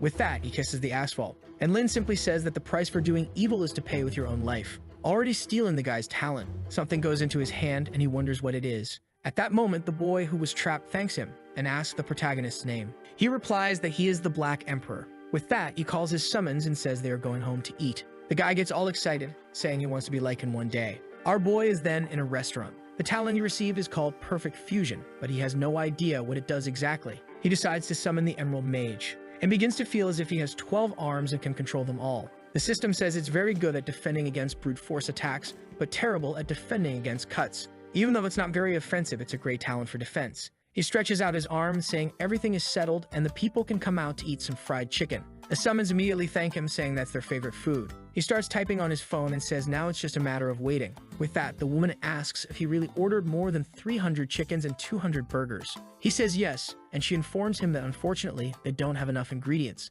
It's then that he remembers that when the cities are destroyed, food will start to run out. But at that moment, Kaguya tells him to look because there's a strange fog outside. He knows that this is probably the signal that the disaster is about to begin. Soon the creatures will be free in the city, killing everyone. At that moment, a woman enters the restaurant asking for help, but an insect already grabs her by the shirt. She and her child are pulled by a spider. She tries to persist, pleading for help, and then Lin Lu steps in front of her to protect her. But in front of him, there are already a bunch of insects. Lin makes a wish for all the fog around him to be dispelled. With that, an energy wave clears the way. Our boy starts to prepare, and with a simple slash, the first spider is killed. The disaster gives 400% more experience, and his bonus adds another 200%. He knows this won't give him any equipment, but the experience is very good. Not to mention there are tons of monsters. He calls out to his two summons, saying it's time to level up. With that, the two appear, and the hunt begins. The problem is that the number of monsters is almost infinite. Elsewhere, a white-haired guy says this is a bit intimidating, but the one in the suit replies that for awakened ones like them, this is actually a great opportunity. They agree, saying that 4 times the experience is too good. However, they already know that this event was supposed to happen 5 days later in another timeline. The one in front comments that since the Black Emperor reached the second stage so quickly, the Calamity also arrived earlier. But none of that matters since they are the strongest team in this place. With one of the abilities they have, they'll quickly reach level 20 and advance to the next stage. And with that, they move forward to see who will evolve the most. Lin and his group have already killed so many creatures that they are hesitating to approach them. With that, he tells Kaguya and the Emperor to stay on guard there. He goes to the restaurant and the staff has finished the orders he made. He begins storing everything in his space and tells the people to wait for rescue. The woman wants to go with him, but Lin warns that being with him is the most dangerous place since he's heading into the thick of it. However, they don't need to worry because someone will definitely come to save them. But suddenly, he feels something strange. Something ominous that makes him wonder if he forgot some detail. A change in the course of history due to his rebirth. That's when he thinks that this disaster happening earlier might represent a new risk for his sister. Elsewhere, a praying mantis creature attacks a woman. An old man who was at the meeting approaches with his summon, which happens to be another old man, who creates a giant ball of light and crushes the insect. This old man doesn't miss a chance and immediately goes to save the woman, asking how she'll reward him. But at that moment, a laser passes by, and they tell the old man to keep his eyes off what isn't his. The guy in front says he saved her. The old man tells him to stop complaining because that woman is his now. These guys are psychos, and the guy behind says he wants to keep the insect's remains. He approaches, touches the body, and says that the Majesty commands him to resurrect. Apparently, this guy is the Walmart version of some Jin Woo, as he has the talent of the Dark Monarch. Meanwhile, our boy is running through the city, cutting down everything. He runs right alongside those guys who seem to be observing him. They find it strange that a guy is alone, killing all the creatures and leveling up so quickly. Lin is fleeing through the city while heading towards his sister because in the previous disaster, she was supposed to have survived. He knocks on the door, hoping she's okay. Then someone inside asks if something has come back. When the woman opens the door, she sees that it's the protagonist. He asks where her uncle and his sister are and why they aren't home. She says they are working a bit late and she doesn't understand what's happening. At that moment, Lin is sure something must have gone wrong. He tells the mother not to worry, he'll go look for her, and she says that's fine. No offense, but this mother doesn't seem very worried. Meanwhile, our boy is running through the city, knowing that if his sister encounters an insect, she'll die, praying to whoever is up there that she's safe. In the middle of his run, the Black Emperor warned that someone was nearby. That woman from before was cut down. Our boy said that she was beyond saving, and that it was better to keep looking for his sister. At that moment, he summoned the Lord of Desires and asked him to locate her. With that, the Lord created a minimap indicating her position. Elsewhere, several dragonflies were flying through the streets. His sister was with a friend and another guy beside them, saying that the inspectors would save everyone. However, at the same time, he was going crazy, saying that no one would get out alive and no one would come to save them. Until suddenly, he seemed to be enveloped in a purple aura. It attacked the two girls in an instant. Man, I thought it was a spell, but it's just that he turned into a psychopath, saying they had to enjoy the end of the world. But the girls told him that even if he were the last man in the world, they wouldn't do anything with him. But of course the guy grabbed the protagonist's sister, telling her not to resist. Her friend tried to intervene, telling him to get off her, but the madman threw her to the ground. He turned to the protagonist's sister and said they would die without any regrets. Desperate, she told him to get off her, but he just slapped her face and told her to be quiet, and warned that if she resisted again, she would die. But suddenly, someone broke through the window. The guy was about to turn to ask what it was. But before that could happen, he was already hit in the face. In the next moment, someone had already approached. Obviously, it was our boy apologizing for being so late. The guy in the back said they should enjoy themselves before everyone dies to the insects. But Lin just ignored him and activated the Black Emperor, who immediately struck the fool in the face. He was immobilized, and Lin asked what he thought he was going to do to his sister. The guy tried to call for help from someone, while Lin said that if he just answered, he'd let him go. But of course the guy couldn't answer. Apparently the Emperor was merciful and threw him to the ground. At that moment, the guy crawled to Lin's legs and started begging not to be killed. But our boy just asked why he was still alive, and told him he could choose between dying inside or dying outside. Seeing that dying inside was a guarantee, the guy decided to go out. But obviously, our boy just said he had a wish. The master just accepted. The guy, of course, broke the window before leaving to ensure no one inside survived. But before he could do anything, he was captured, and a swarm of insects descended on him. In an instant, he became bug food and the wish was fulfilled. Lin turned to his sister and said that now everything was fine. She asked if he really let the guy go, to which he replied, "Of course not. Someone who harms her wouldn't get away alive like that. He only let him go because dying by being devoured by hundreds of insects would be more painful." This girl isn't very well either. She blushed, thanking him, saying it was perfect. Kaguya immediately got involved, asking if they would become a couple now. He said no, that the time hadn't come yet. However, Wen didn't seem to like hearing that. These sisters are dangerous, man. Kaguya asks if he doesn't like her and gets all flustered. He tries to say yes and then says actually no, but he ends up stumbling over his words, not knowing what to say. Meanwhile, the one who was thrown to the ground starts waking up. The sister jumps up and hugs her, thanking her for being alive. With that, she gets up, saying she just has a slight headache. But as soon as she sees the protagonist, she says he's a pervert. The sister tells her not to worry because he's actually a friend who saved both of them. Here comes this opportunistic friend, who immediately says this guy is very handsome. However, our boy just ignores it and says they need to get out of there quickly. He goes back to her mother's house and asks her to open the door. She didn't seem too worried before, but now she's happy that her daughter came back alive. Kaguya thanks him, saying she almost died. Inside, the mother asks where the friend is, and they say they took her home.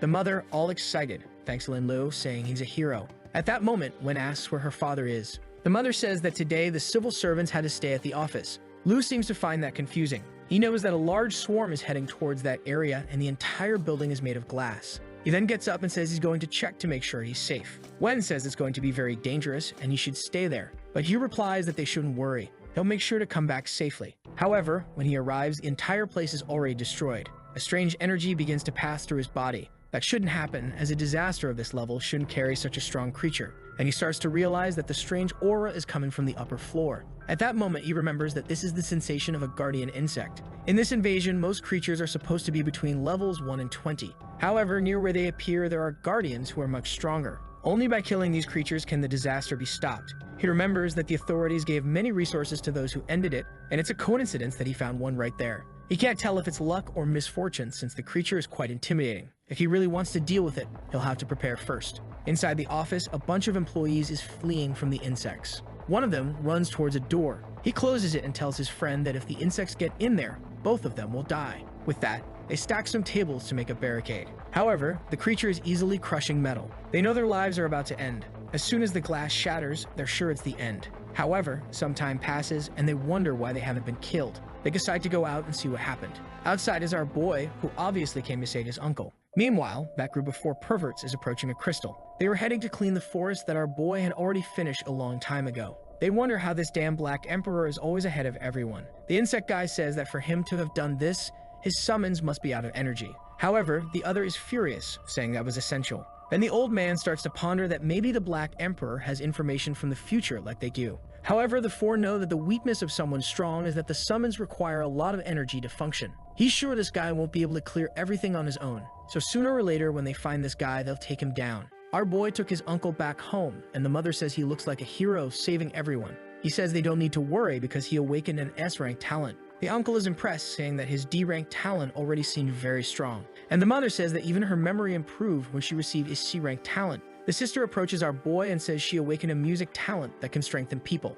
At that moment, the mother asks what exactly the talent he received is. He gets embarrassed, and the sister says maybe it's better if people don't know. The mother apologizes, saying she didn't mean to intrude too much. He says it's okay, and that his talent is called Heaven's Justice, and is something offensive. Immediately, the sister says they would be a perfect duo for dungeon hunting. Then the father says that with this societal change, he has to take advantage of the opportunity. All gleaming, our boy says he'll do his best. Then the father gets up, says it's late, and tells our boy to stay in the guest room. He says no because it would be too inconvenient for the family. But the mother says it would be perfect. In fact, she already wants to show him her room. As they go, the father is impressed that the boy who helped him a long time ago has become his savior. Already in bed alone, feeling a bit sad, our boy says he never expected in this life to be able to save so many people. The problem is that he can't stay there too long because he has a brother who he's wanted to save since the first chapter and is still trapped. But his priority is still to get another S-rank talent. Meanwhile, in another part of the city, a creature rises, and a guy stretches out his hands, calling for the Demon King to appear.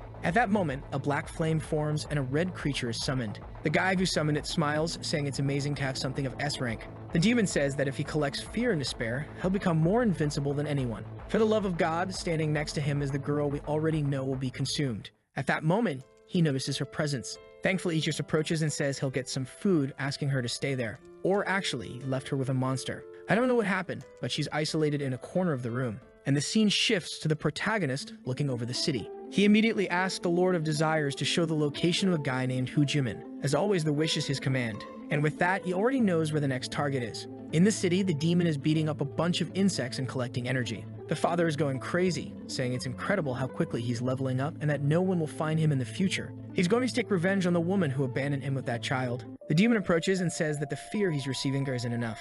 He asks what the creature wants, and it says that human fear is the most delicious. It seems to dominate him with magic and asks if he doesn't want to become stronger than ever. The guy immediately says that this is definitely the best option. The scene shifts to a couple in despair. The summoner asks if that's enough, and the demon says it's exactly this smell of deep fear that he wants to feel. The husband jumps forward, saying he'll end them there, but he immediately gets a hit in the chest, and the demon says that the taste of human fear is truly the best of all. At that moment, the girl's father begins to wonder what exactly he summoned. The demon stretches over the man's body and starts sucking the energy out. The wife tells him to back off, but he says he wants more. Suddenly, the girl's father steps in front and says he was only summoned to help kill creatures, not people. But this summon is rebellious and throws him to the ground, telling him to stop being a hypocrite. The demon says that he'll be responsible for the woman's death. The father says no, he would never do something like that. But the green energy is already approaching as he tries to flee. Obviously, he's dominated by the spell. And at that moment, his expression changes. He grabs a peeler and approaches the woman. She pleads for help and tells him not to do this with the child. But a scream is heard in that place. Nearby, Lin Lu seems to sense something. He finds the guy right in the middle of the act. Unfortunately, the woman had already been killed. And at that moment, Lin Lu's expression changes, and he orders the Emperor to kill that guy. He flies to take out the demon first, but his attack is easily blocked. The monster says he loves the emotions they're feeling. He tries to launch another attack, but this time it's the Emperor who blocks it. The demon jumps towards the protagonist, saying that what he feels is delicious. But Kaguya easily blocks this attack.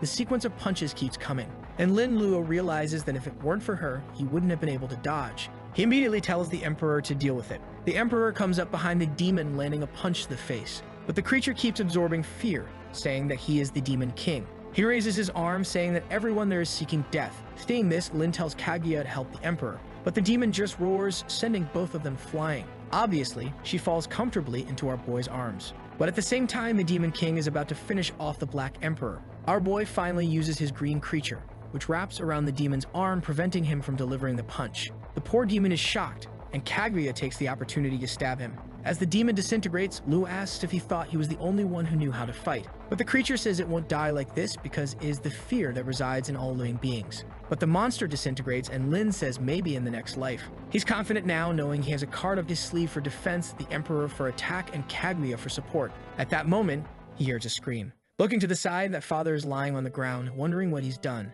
He can't understand why he took a life. But Lin shows no mercy and immediately says that before this guy dies, he wants to hear his last words. The guy bangs on the ground, saying he didn't want to do it and was being controlled by the contract. But Lin tells him that as long as he doesn't die, that creature has a chance to return. The guy agrees and says that killing others should indeed have consequences. All he asks is for the protagonist to tell his daughter that when she's older, her father will return. He'll return in another life because the protagonist struck him in the chest, and he tells him not to worry because he'll take care of his daughter. The guy is emotional. I'd be scared if a stranger said that. But now it's over, right girl? He fell to the ground and our boy stole the ability. He knows that this demon's talent is dangerous since it could end up trying to take control of him. But since it's an SS rank, he immediately activates the theft. Just because this guy couldn't tame that monster doesn't mean he can't. And with that, he gains the S talent Emotion Activator. The cooldown is fast and the activation range is extremely wide. He immediately tells the creature to appear, which once again forms a vortex in the sky.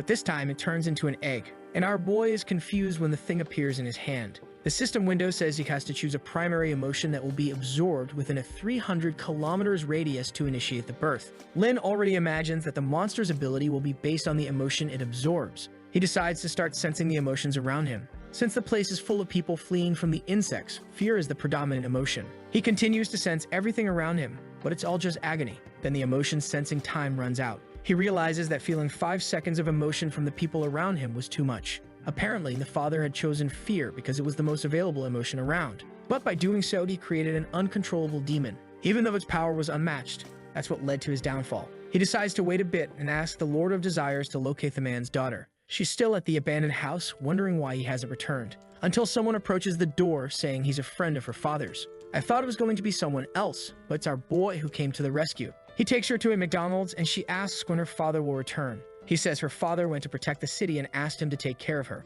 She gets all excited, saying her father is an amazing person. Our boy asks if she's not afraid that he might be lying. She says she has the talent to sense emotions and can tell that he only has good intentions. That catches Lin Lu's attention, and she says she's sure he's a good friend of her father's. He leaves thinking he'll find a family for her later. My boy, I think you're not taking very good care of her, are you? But it's okay. He's the protagonist. He has to save the world. Right now, he needs to control his own destiny first. He needs to protect this city and destroy anyone who opposes him. The scene shifts to the Lingyan Temple. The group of disturbed individuals is arriving there, and it looks like they're after a wormhole. The old man says it's time for them to choose a captain. The Turner guy asks if the old man is trying to be the captain, but he just replies that he already knows everyone's talent except that guy's. The guy ignores him and tells him to focus on figuring out how they're going to defeat the Black Emperor. And for now, it's better for everyone if they avoid internal conflicts as much as possible. The old man says he's probably overestimating this Black Emperor since he didn't hear about him in the past life. He warns that all of them there are SS rank, so the Emperor won't stand a chance. But the guy just turns around and warns that the Emperor stole his abilities, so he needs them to take him down. Obviously, the old man is already thinking that if he hands over the abilities to this guy, he might lose his position. The guy ignores this and tells the blue-haired one to take a look around. With that, he activates an eagle eye to survey the entire area.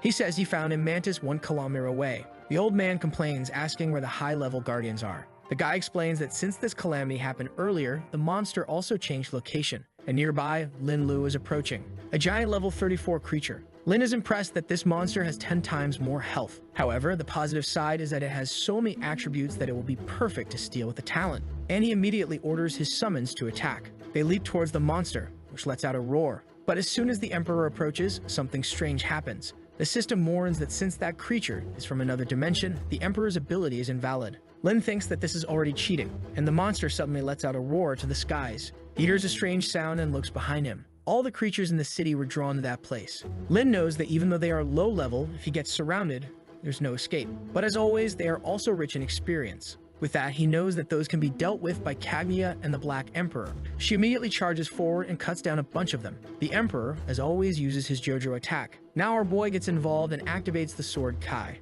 Meanwhile, a reporter is in a helicopter giving updates. They comment on the situation. It's chaotic, but she's still on the front line, observing everything. Then the guy tells her to take a look because there's something on the monster's back. On top of the creature, they see someone fighting. She says it's impressive that someone is already able to face such a strong creature. And she immediately orders the helicopter to get closer, saying they need to see this. Nearby is our boy and his summons, all together. Unfortunately, the summons are getting weak as his energy is running out. He breaks a crystal and sends them back into battle. They immediately say they understand, and our boy returns to the fight as well. With that, he finally reaches level 24. He gets excited and puts 8 more points into agility. Besides that, he has the abilities of the new class. And now he's ready, saying he's going to finish all of this. The group then starts cutting through everything, and the hunt for the boss finally begins. Lin is the first to attack, activating the sword Kai. He orders the two in front to charge in and take advantage of the opportunity he's creating. He calls the Lord of Desires and says there's an insect about to get within 1 meter of him. He activates the Demon King with a crystal buff, adding 30% more defense.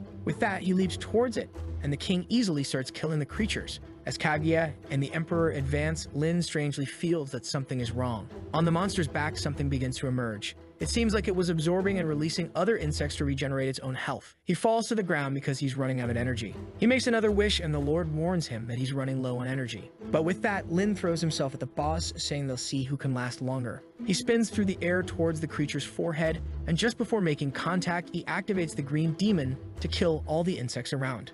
already activating the ability he just leveled up. And with that, he strikes the creature's shoulder. Man, I thought he was going to cut the shoulder, but he tore through the monster. With that, the head falls to the ground, and he doesn't hesitate, going for the skull as well. The announcement that he had defeated the boss was made to the server, and the girl in the sky immediately realizes that it was the Black Emperor. Of course, he received a bunch of rewards and even leveled up to 27, including some equipment strengthening items, but he decides to save those for later. He notices that right after the boss's death, the other insects are fleeing. The Emperor says that he was recorded, and our boy says it's okay. He's more concerned with the fact that now he's receiving fewer extremely good rewards from the system. This means it's time to move on and take down the next target. And with that, he orders the Lord of Desires to take him to Ju Wanying's location. The scene shifts to another place. A girl asks if they weren't supposed to be filming a drama, so why is she having to do this scene? The blonde guy just says that it seems to be her specialty, and he tells his friends to coordinate the performance. Apparently, this guy has the power of a succubus controlling him. Man, what a danger. But our boy is unstoppable, already approaching the place.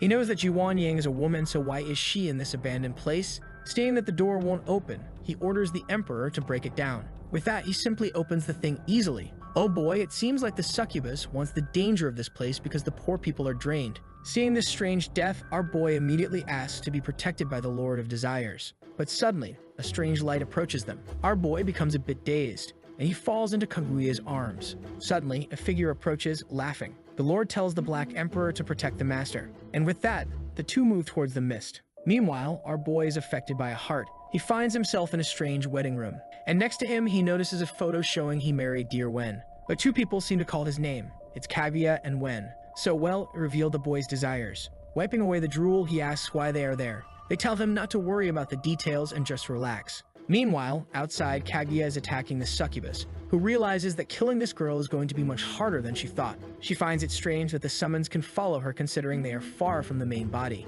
The Lord of Desires can't understand why the protagonist hasn't woken up if he's already made the wish, and Kaguya wants to know why he's still unconscious. The dangerous monster says she's only doing him a favor. The boy is in paradise having a great time. They shouldn't interfere until he's satisfied. Suddenly, the Lord of Desires thanks her for the explanation. He activates the book, saying he knows what to do now. All he asks is for the boss to wake up to reality. In the middle of the dream, Lin tells himself that it seems he's woken up in the middle of the illusion. He grabs Wen and says he knows she would never act like this. Suddenly, the illusion shatters. Kaguya grabs him, saying that he finally woke up from that evil illusion. And the dangerous monster comes angrily, wanting to know why he woke up. That's when Lin discovers it was all her fault. And immediately, the Emperor goes to punch her, while Lin thinks that if this creature created an illusion without him knowing, it might be powerful. At that moment, the Emperor seems to find the person who summoned it. In desperation, she begs not to be killed. But he just points to the people on the ground and asks if she did that. She says she was deceived and brought there to do something evil, clearly already trying to charm the boy, saying she could even become his girlfriend. Our boy immediately calls for Kaguya, and the poor girl takes a hit on the chest. The monster doesn't understand how her S-rank Fatal Temptation talent isn't working. Our boy says that maybe he would have let her live if she hadn't tried that again. The talent he receives increases his charm towards the opposite sex tenfold, and they fall in love instantly. But the stronger the person's will, the longer it takes to activate. He says it's a shame he can only use it on the opposite sex, but he decides to take a look at it. With that, he summons the enchantment fairy who greets the master. He asks why she looks different from before. She wants to know if he's disappointed just because she's a little thinner. She immediately transforms, asking if he likes her a bit more like this. He gets startled and she transforms back, saying he's so cute. The enchanting witch is S-rank and has a movement range of 50 meters. When in her boosted form, her powers increase fivefold. Our boy knows she's not for combat, but as long as someone can be controlled, she'll be useful for something. In the end, the day's haul hadn't been bad at all. This kid is unstoppable, and he already asks for another name to find the location. A blonde guy walks through the city complaining that having to suffer to activate the talent is very difficult. It's extremely risky, and luckily he found a pharmacy or he would have died. When he gets home, he has a little surprise. He immediately asks why the redhead is there. She says she missed him and wanted to see him. He is startled. He says she abandoned him after passing the exam and asks why she came back now. She ignores all his complaints and gives him a kiss on the cheek. A heart appears immediately. The guy wonders if he's really going to be forgiven just like that. She says yes, but that he deserves some punishment. Obviously, all of this is the work of our boy's new summon, and he doesn't show any mercy. He just orders Kaguya to finish it. She prepares to strike with a sleeping man. However, this guy has a stolen talent that blocks it even without seeing anything. Kaguya informs Lin that she can't even remove her hand from him, and he has no idea how this guy is reacting while being trapped in a dream. That's when the guy's ice summon appears, saying they will be exterminated. But our boy has an army and immediately starts summoning everyone. However, this ice creature slaps them all away. As the Emperor goes to punch, the creature summons a barrier and defends itself. But the Emperor is stronger and breaks through in the middle. The ice guy tells him to stay quiet and summons some chains that immobilize the Emperor, and one of them heads towards Lin. Luckily, Kaguya appears and reflects the attack. He thanks her, saying that she really always saves him, and with that, he orders the Emperor and the Green Demon to retreat. The monster questions if he's lost the courage to come at him.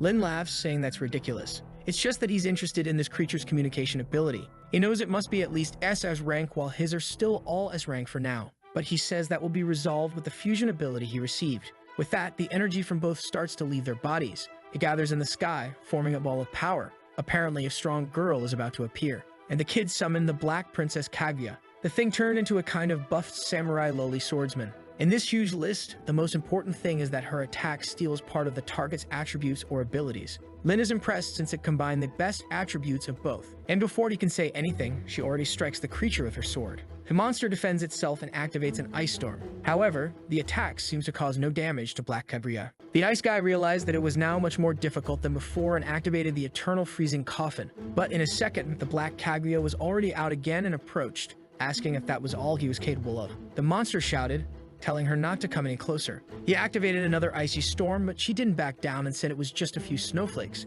She then drew a blade that would bring an end to everything. The monster kept using a bunch of abilities, including a protective barrier. At the moment the blade touched his body, he claimed that he was impenetrable, regardless of the attack's speed. However, at that moment, the two of them separated. This removed any and all negative effects they had. Kaguya had now regained her attack speed and easily used the Rainy Knight to finish him off. He agonized for a second, and the next, he turned into a block of ice and disintegrated. She then approached the body, saying that this was the next one. And boy, without mercy, the ketchup flowed. The two of them then went to Lin Lu and said they hadn't even been injured. He praised the two and told them to rest. As always, he chose to steal the talent since he knew it was rank S. However, when absorbing the ice, he realized it might be more than that. He immediately decided to take a look. The talent was actually rank SS. It was a persona of absolute strength that would be summoned when he was in extreme danger. He was left a bit speechless because he wasn't really at much risk lately. Basically, this had zero utility for him now. He said he was going to ignore the ability and tried to summon the ice guy in the same way. However, obviously, nothing happened.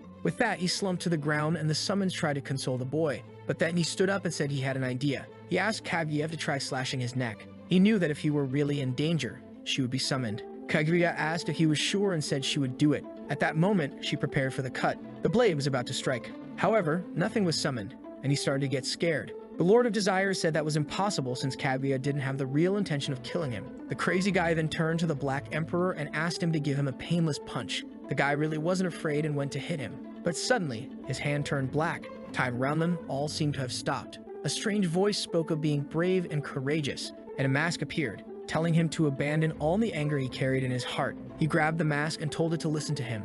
And then the savior appeared. The attack was redirected to the Black Emperor. He warned the Emperor that with just one wish, he would send him to hell. However, the Emperor wasn't afraid and said it was worth a try. It was as if he was about to kill himself, and our boy told him to wait a moment. He never gave permission for the two of them to act without his order. With that, the two apologized and he said it was okay. Now he was happy. It was the first more normal summon he had, and it was still extremely strong. Not to mention, this creature had much more information on the screen than the others. Its presence always drains energy points from the protagonist. It has an ability that can fully restore his life and remove negative effects, along with a buff for allies and the power to stop time to save him from an attack. Lin Lu gets super excited since this is ridiculously overpowered. The only thing he wants to understand is what this 23% of the complete form means. At that moment, the succubus says that it means with 23%, he can defeat the Black Emperor. The savior says that's exactly right, and 1% more energy would be a waste. At that moment, the Emperor rushes forward, saying he's being greatly underestimated, and Lin has to tell him to calm down again. He flicks the succubus on the forehead, telling her to stop provoking them. He starts to see that this bunch of summons is becoming a mess. The team was getting big and hard to manage, especially since most of them now had high intelligence and could make their own decisions. With that, our protagonist informs them that if he ever loses consciousness, everyone should obey the Lord of Desires. He gets all happy, asking if he's sure about that, and immediately, all the others agree, except for the savior, who wants to know what's going on. However, our boy just calls for him, and he says he understands. With that, he dissipates into the air, saying that the crisis was already resolved. The Lord of Desires thanks him for the trust, saying he will do his best. Meanwhile, it seems there's a problem starting with the 4 guys who have to go to jail. It appears that in their experience distribution, the old man is getting less. However, the other guy points out that it's his fault since they're getting stronger. The old man laughs and says they aren't subordinates. With that, the time guy just tells them to stop.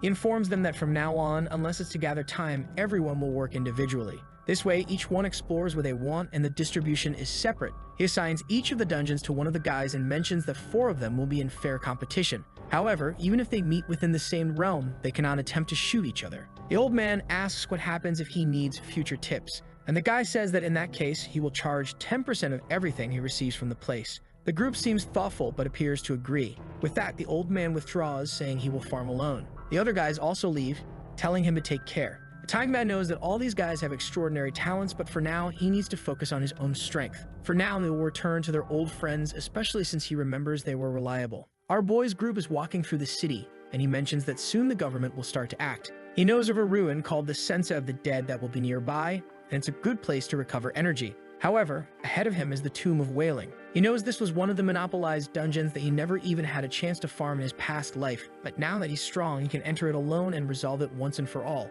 With that, he calls everyone to enter the place quickly. A while later, they're walking inside it. The succubus says she's freezing and asks for warmth. He turns to the rest of the group and asks how they're feeling. The other 3 respond that they have no problem with the cold. However, the naughty one says he had already prepared clothes for the lady. Of course, he covered the succubus, but Kaguya was left exposed. The Lord of Desires then mentions that it seems a fight took place there recently. Suddenly, they regroup with Kaguya, who warns that the enemy is close. However, he says this is perfect, and it's time to start evolving. A legion is approaching, and he orders the Black Emperor to go ahead and stop the advance. He just thanks him, saying he's laughing. And our boy says he wants the usual wish. At that moment, something shatters in his hand. The roulette begins to spin, searching for something. The Black Emperor is fighting. Lin commands the roulette to stop. Finally, the SS elevation crystal he's been trying to get appears. The Black Emperor says he doesn't want the usual wish, and when he tries to grab it, it appears. He thanks the Lord of Desires, saying he's been working hard. The poor Lord is happy because lately he hadn't gotten anything good from the roulette.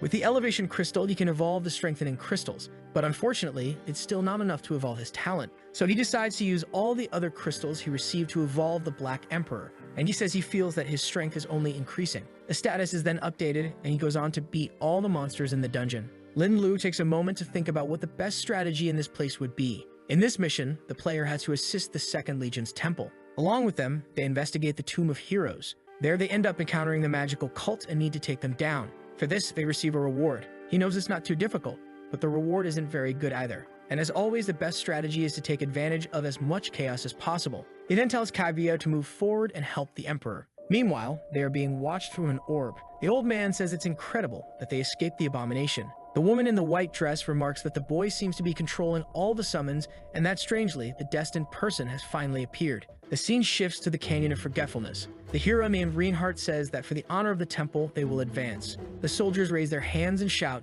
yes. However, at that moment, he notices something approaching. It's our boy who introduces himself and says he brought information from the fields ahead. Reinhardt seems to realize that our boy is a hero and has the symbol of an epic warrior. With that, he responds that he wants the information and that what he will receive depends on its value. Kaguya steps forward, and Lin Lu says to listen to what she has to say. The guy is surprised when an aura begins to emerge, and in a split second, she slashes the poor guy. He seems to have barely defended himself and asks who they are. Lin ignores him and says he will be paralyzed in 3 seconds. Reinhardt, on the other hand, seems to find these guys strange, but he really does seem to be suppressed. Before he can react, Kaguya steps forward and says he should listen to what she has to say. An attack hits the middle of his chest. Reinhardt can't understand why his power is so suppressed. He sees a warlock behind the boy and is sure it has something to do with that. He then uses a burst of ki to try to push everyone away. The guys on horseback behind him rush forward, shouting to save the commander. However, they are easily stopped by Lin Lu. At that moment, the guy begins to fight Kaguya. He looks back and says that Lin is a coward for using so many summons. Our boy spreads his arms and says that if that's the case, he should come at him. Reinhardt advances, wondering why he has this strange feeling. However, he has no choice but to kill. This assassin has seen it. But at the exact second the blade is about to kill him, something happens. The savior appears and asks who dared to challenge his majesty. Reinhardt wonders how a single person can have so many contracts. Once again, Lin simply wishes for the guy not to move for the next second. With that, the savior just extends his hands and tells him to explode. Spatial rifts form around Reinhardt. He tries to say something as his body is consumed. In a second, he completely disintegrates in the air. The people watching wonder if this guy is on their side. The Lich says she's not sure and that he might be someone sent by the witch cult. The guy smiles at this, saying it seems everything has already been arranged by those above. She comments that now that the guy is dead, they can have some fun with the boy. With that, the Templars advance, telling the guys to follow the captain. Meanwhile, Black Kaguya is easily cutting through everyone. In a second, the guys are all down on the ground. For killing the NPC, he receives 900% more experience. He then tells them to hide and wait for the right moment to appear. Suddenly, something begins to emerge from the ground. A strange skeleton appears, saying that he's invited to visit the witch cult. Lin Lu finds this odd and wonders if the guys misunderstood something. He doesn't remember this account, but it's no problem because he'll adapt to whatever is necessary. With that, he tells the skeleton to lead the way. Obviously, he is eager for the rewards he will receive after dealing with this cult. At the entrance of the cave, he meets the Lich. Lin Lu says he doesn't know what's going on. He already knows that if he kills those guys there, the mission will end immediately. However, he's more interested in finding out where the ashes are to complete this mission. The Lich thanks him for his arrival and asks if he brings any instructions. Lin Lu starts to get confused but says that it seems he'll have to use his acting skills. He asks if the people there have already completed the missions assigned by those above. The old man replies that they are almost finished refining the giant ice dragon. Lin Lu immediately orders that he be taken to see it. The Lich agrees and tells him to follow her. With that, they enter the cult's base. They arrive in front of a room and she says it's right there. Seeing it, Lin Lu is shocked. The skeleton of a giant dragon is there, immobilized by chains.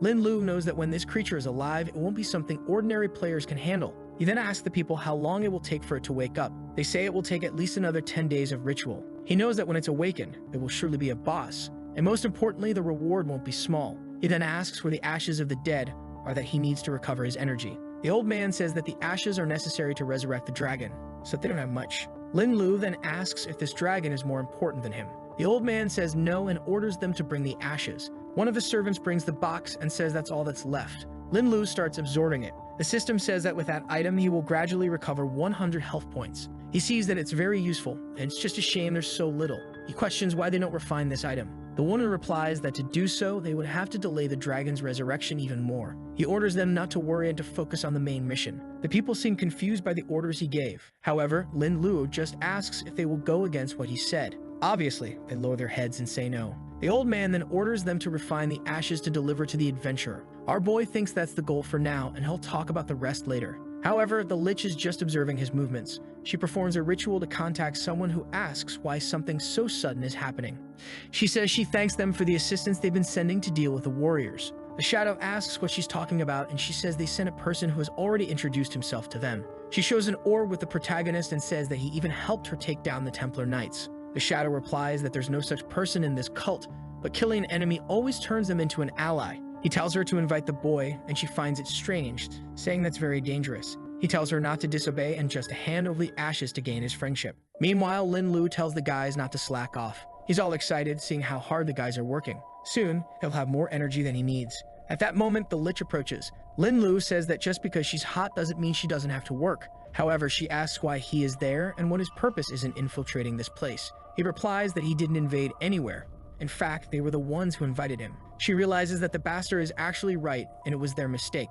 She then introduces herself as the Ice Bride Witch and asks what she should call him. Lin Lu stands up and says he can be called the Black Emperor. She looks confused and seems to recall that name. She then says that if he is also against the Empire, he should join their cause. And of course, if he does, he would receive enough ashes of the dead. Lin Lu wonders what's happening because it seems like the plot of the story has changed in a way he doesn't understand. He then responds that when he receives the ashes he wants, he'll think about joining this so-called witch cult. Of course he gave this answer because he's afraid of visiting these guys' base and having them prepare something to take him down. With that, the Ice Bride asks how many he needs, and he replies at least 20. She says that's impossible since he killed the Legion commander, so they're going to send some people to hunt down this place. Lin says that with him there, it's no problem at all, and that everyone should start working on it. She says it's not because they doubt his ability, it's just that they can no longer refine this item. Lin begins to realize that this woman isn't a fool, and it won't be easy to deceive her. He says that's fine then, and he'll go with her to visit this witch cult. However, before she can react, he already attacks her. He says it's a pity, but she'll have to leave first because he needs to prepare. With that, he gains 3.6 million experience points for killing a character. The other cult members call him an assassin. However, our boy just calls Kaguya and the Black Emperor and tells them to finish everyone off. Immediately, the guys start desperately trying to run. Suddenly, Lin Lu is trapped by a green attack. The guy says that now that he's caught in the chain of death, there's no escape. However, the protagonist easily destroys it. The man is then thrown against the wall, hitting his back.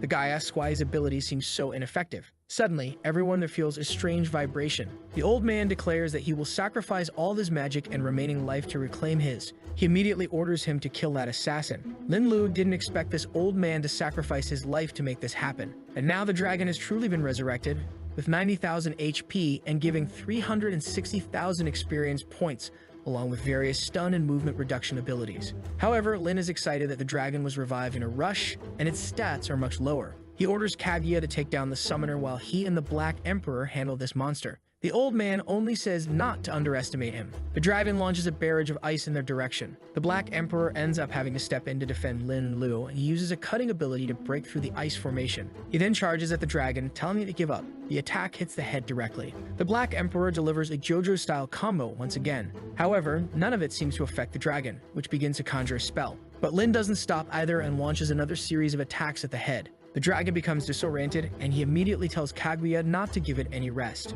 She then charges at the dragon, landing a solid blow on its belly. Our boy tells everyone to finish off the dragon together now. Each of them attacks the monster's head from different sides, causing it to collapse to the ground. Our boy gains another 6 million experience points and advances to level 28. Lin says that the dragon's life took a while to drop, but in the end, it was well worth it. Now his ability has leveled up and can allocate more points to agility. He needs to keep evolving it to reduce the cost and be able to use it more often. He then decides to take a look at the boss items dropped by the creature. Something seems to catch his attention. From the middle of the body, he finds an icy sword. It's a diamond rank weapon called the Heart of Annihilation. Seeing the stats, Lin gets all excited. It will basically double his strength. He didn't expect to receive such a high-level item in such an easy realm. He believes it must be a secret reward for having wiped out everyone in this place. He returns to the body to see if there's anything else decent left and starts collecting a bunch of horn fragments. Our boy managed to get a lot of potions, some money, and a few common items. Not to mention, this dragon horn allows him to summon a level 35 boss. He looks at the woman and says that next time he expects her to make the ashes of the dead. With that, he calls everyone to leave this place. At the entrance of the dungeon, it now shows that the Black Emperor cleared it in 4 minutes. The old man was there at the front, saying that it was the perfect chance to finish off this bastard who is stealing everything from him. The scene shifts to his shelter with guards in front of the door. A chubby guy there with a book is named Hu Tao. He received an S-rank ability called Future Simulation, as well as the famous Future Diary, Mirai Nikki. With this, he gained the ability to foresee many things and now has control over this world. However, as soon as he opened it, he discovered that a guy with a maid was going to come and kill him. It warned that if he wanted to survive, he should avoid this person at all costs. Hu Tao couldn't believe those words, especially since he had just received this power. But it was undeniable that this was the Future Diary. He wanted to believe there was a mistake and asked for an image. He then saw himself in the future, with Lin Lu clearly arriving with Kaguya to finish him off. He tried to pretend he wasn't Gu Tao, but he was killed all the same. Now he's desperate, trying to find a way to survive. In another reality, he tried to attack them as soon as they entered. He realized he got no chance and wondered what he could do. Once again, he was killed. Gu Tao already knows that attacking or begging for forgiveness won't give him any chance of survival. He tried to hide, but it seems they can track his location. In the last attempt, he opened the door and knelt, but he was killed just the same. He's already realized that no matter what he simulates, in the end, he always dies and there's nothing he can do. In another attempt, he discovered that the person controlled insects, and in this life, he died at the hands of a guy in black armor. Just then, some insects enter the shelter where he is. Gu Tao immediately panics, knowing that the person has arrived. He's sure it's the guy who wants to kill him. And far away on the rooftop, you can see who's coming. Lin says he didn't expect to have to use a wish just to make this guy appear. Suddenly, he sees that Gu Tao is climbing down the window. He tells the Lord to cancel the wish because it's going to be easier than he thought. Smoke rises, and they wonder if the boy is hiding in an alley. Meanwhile, the chubby guy comments that his partner is even more beautiful than he expected. Confused, the protagonist asks how he knew they were coming. Gu Tao says he's seen their arrival many times. Lin Lu remarks that such a talent is really great. Gu Tao replies that actually it's a curse since he hasn't gotten any stronger because of it. This makes it so that no matter what choice he makes, in the end, nothing changes. He tells Lin Lu to come and finish him off since he's simulated every possibility and he dies in the end. All he wanted was to die at the hands of the beautiful girl. But Lin Lu sent the Black Emperor instead. Not knowing if the guy had some trick up his sleeve, he decided not to fulfill his request. Seeing this, the chubby guy thinks that fate is really cruel and that not even this way can he change anything. With that, the poor guy is crushed. At that moment, Lin Lu approaches, activates his ability, and chooses to steal a talent. What he gets is the S-rank simulation. It allows him to simulate the future without any cooldown time. He immediately activates the talent. The further he wants to predict, the more energy he'll consume. He finds it strange that the pages are blank and asks for a 2-day forecast. The first sentence appears saying that he is Lin Lu, and if he's reading that sentence. Our boy is already freaked out. Why is that showing up like this? Future Lin Luo warns that if he's reading that, he's already been killed by a guy named Liu Yi, who is some kind of celestial master. The guy didn't say a word and attacked instantly, and unfortunately, even with the Black Emperor, he didn't stand a chance. In the end, he was defeated by a lightning storm. Lin Lu thinks it's impossible and he's really going to die tomorrow. He tries to calm himself, saying that he traveled back in time and there's no way he'll die in such a stupid way. All talents are meant to help people, so he must be missing some detail he hasn't noticed. He thinks about this guy named Liu Yi and wonders why he only fought alongside the Black Emperor. He calls the Lord of Desires and says they'll have to figure this out together. So they begin to simulate the future. The Lord of Desires seems to be observing the battle scene. Once again, he warns that he's already died and that he tried a surprise attack combining the Black Emperor and Kaguya. The Gishinlingi coordinated an attack with the succubus, the green monster, and the wishes. But even so, in the end, he died and the guy has an SS rank talent called Heaven's Lightning. The Lord of Desires tells him to summon all the creatures and see if that changes anything in the future. Lin realizes that maybe the book doesn't understand what he's capable of, so he starts summoning everyone, saying that the future will surely be different. With all of them staring at the book, he decides to take a look. But once again, the book says that if he's reading that, he's already dead. The message is the thing about him attacking with all the summons and losing to the guy's SS talent. Lin tells himself that he can't believe 5 S-level creatures can't beat 1 SSS-level creature. He tells the Black Emperor to punch him in the face with full force. Immediately, the savior appears, saying he'll eliminate the threat, but the boy just tells him to stand still as he simulates the future one more time. Again, he sees himself captured with all his summons dead. Lin wonders if there's a way for him to gain more energy and escape this fate. He then asks the Lord of Desires for ways to defeat Liu Yu. The Lord says the last hope lies in that unborn being called fetal movement. This strange talk refers to that egg he received. The message then changes, saying that a certain emotion was used to incubate that egg. This time, Liu managed to escape, but the fight was worth it, even though it consumed a lot of energy. Lin gets excited that the future has finally changed. Apparently, the key to making this happen is the emotion he'll choose at the moment. He then asks the Lord of Desires for this information. The Lord starts analyzing, but then his book begins to smoke. With that, he closes it immediately and warns that this wish would cause him to collapse. Our boy realizes that he can't risk losing the Lord of Desires in the fight, so he'll have to prepare differently. He quickly calls everyone and says it's time to find his brother and help him acquire an S-rank talent. Meanwhile, in a prison, soldiers are shooting at the invading insects. The problem is there are too many, and they stand no chance. Until the Black Emperor arrives and punches one of the giant ants in the head. The guys wonder if they're saved and someone calls out to them. It's Lin telling them that Zhu Shendong's sister is there to visit. Inside, the guys thank them for being saved and say that the brother is waiting for him there. They don't know how this prison is still functioning in this apocalypse, but there's our boy heading inside. The brother greets him, calling him Brother Luo. And our boy says it's been a while since he's seen his brother, who asks if he's been hurt in that place full of insects outside. Lin just replies that he's fine and that his brother doesn't need to worry. With that, the brother says he's made a lot of mistakes, but as soon as he gets out of this place, he'll help him more. Lin calls for his brother, who says the only problem is that he has no idea when he'll get out. He remembers that someone gave him an option to reduce his sentence, and with that, he tells the protagonist that soon he'll be out of this place. But our boy just says that it seems his brother never thinks about himself. He warns that outside, no one messes with him, and now his brother will be as strong as he is. Suddenly, the Black Emperor begins to appear behind the brother, who gets punched in the back. Immediately, the guard tells him to raise his hands and explain what he's done. Lin says he just brought an item for his brother, and that's not a violation. The Black Emperor then begins speaking to the boy. Instantly, his brother's talent advances from rank A to rank S.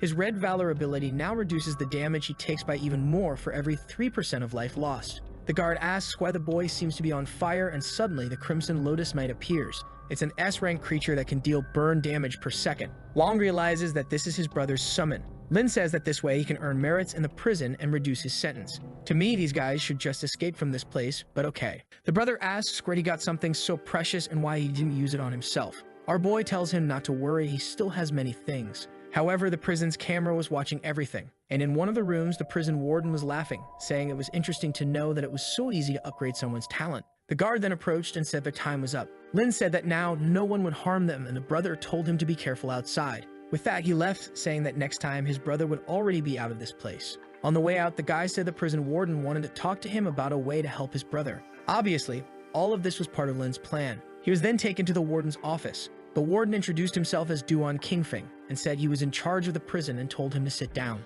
Lin knows that the strongest talent in this prison is ranked, which is why this guy doesn't want to lose this opportunity. The warden then asks if he knows about his brother's case. Our boy asks if there's something he doesn't know about. He remembers that in his past life, There was something wrong with his brother's case, but he couldn't figure it out. The warden says that his 15-year sentence was unfair and clearly framed by someone. Lin says that if the warden helps him find out who did this, he'll kill all the creatures around the prison. But the warden says that's no big deal, since those creatures will die sooner or later. What he's more interested in is what he saw regarding his brother's sudden awakening. At that moment, Lin realizes that this bastard is after the Ascension crystals. Lin says that the information about who put his brother in there isn't as valuable as a crystal like that. Obviously, the warden says he can, for example, significantly reduce his brother's sentence. As long as he hands over a crystal like that, a lot of things are negotiable in this place. Lin's expression changes and he says everything can be discussed. He asks the warden to provide some details about the case. The warden then reveals that his brother was framed by the Wan Group. Lin already knows that this is a giant organization in his city.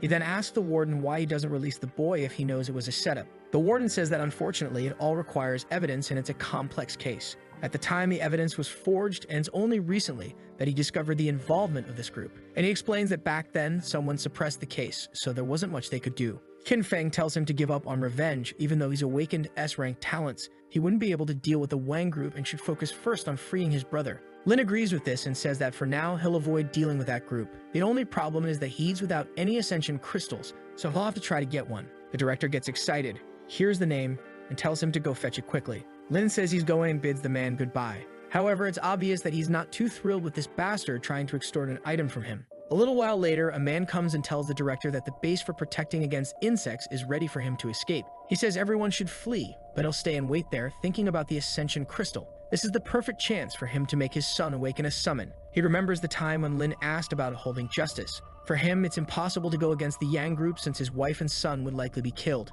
But suddenly, the Black Emperor appears behind him, saying that smoking is bad for his health. He turns around, asking who's there. Obviously, it's Chen Lu at the window, saying that he's back. The man asks if he really managed to get the Ascension crystal so quickly. Our boy says he definitely got everything he needs.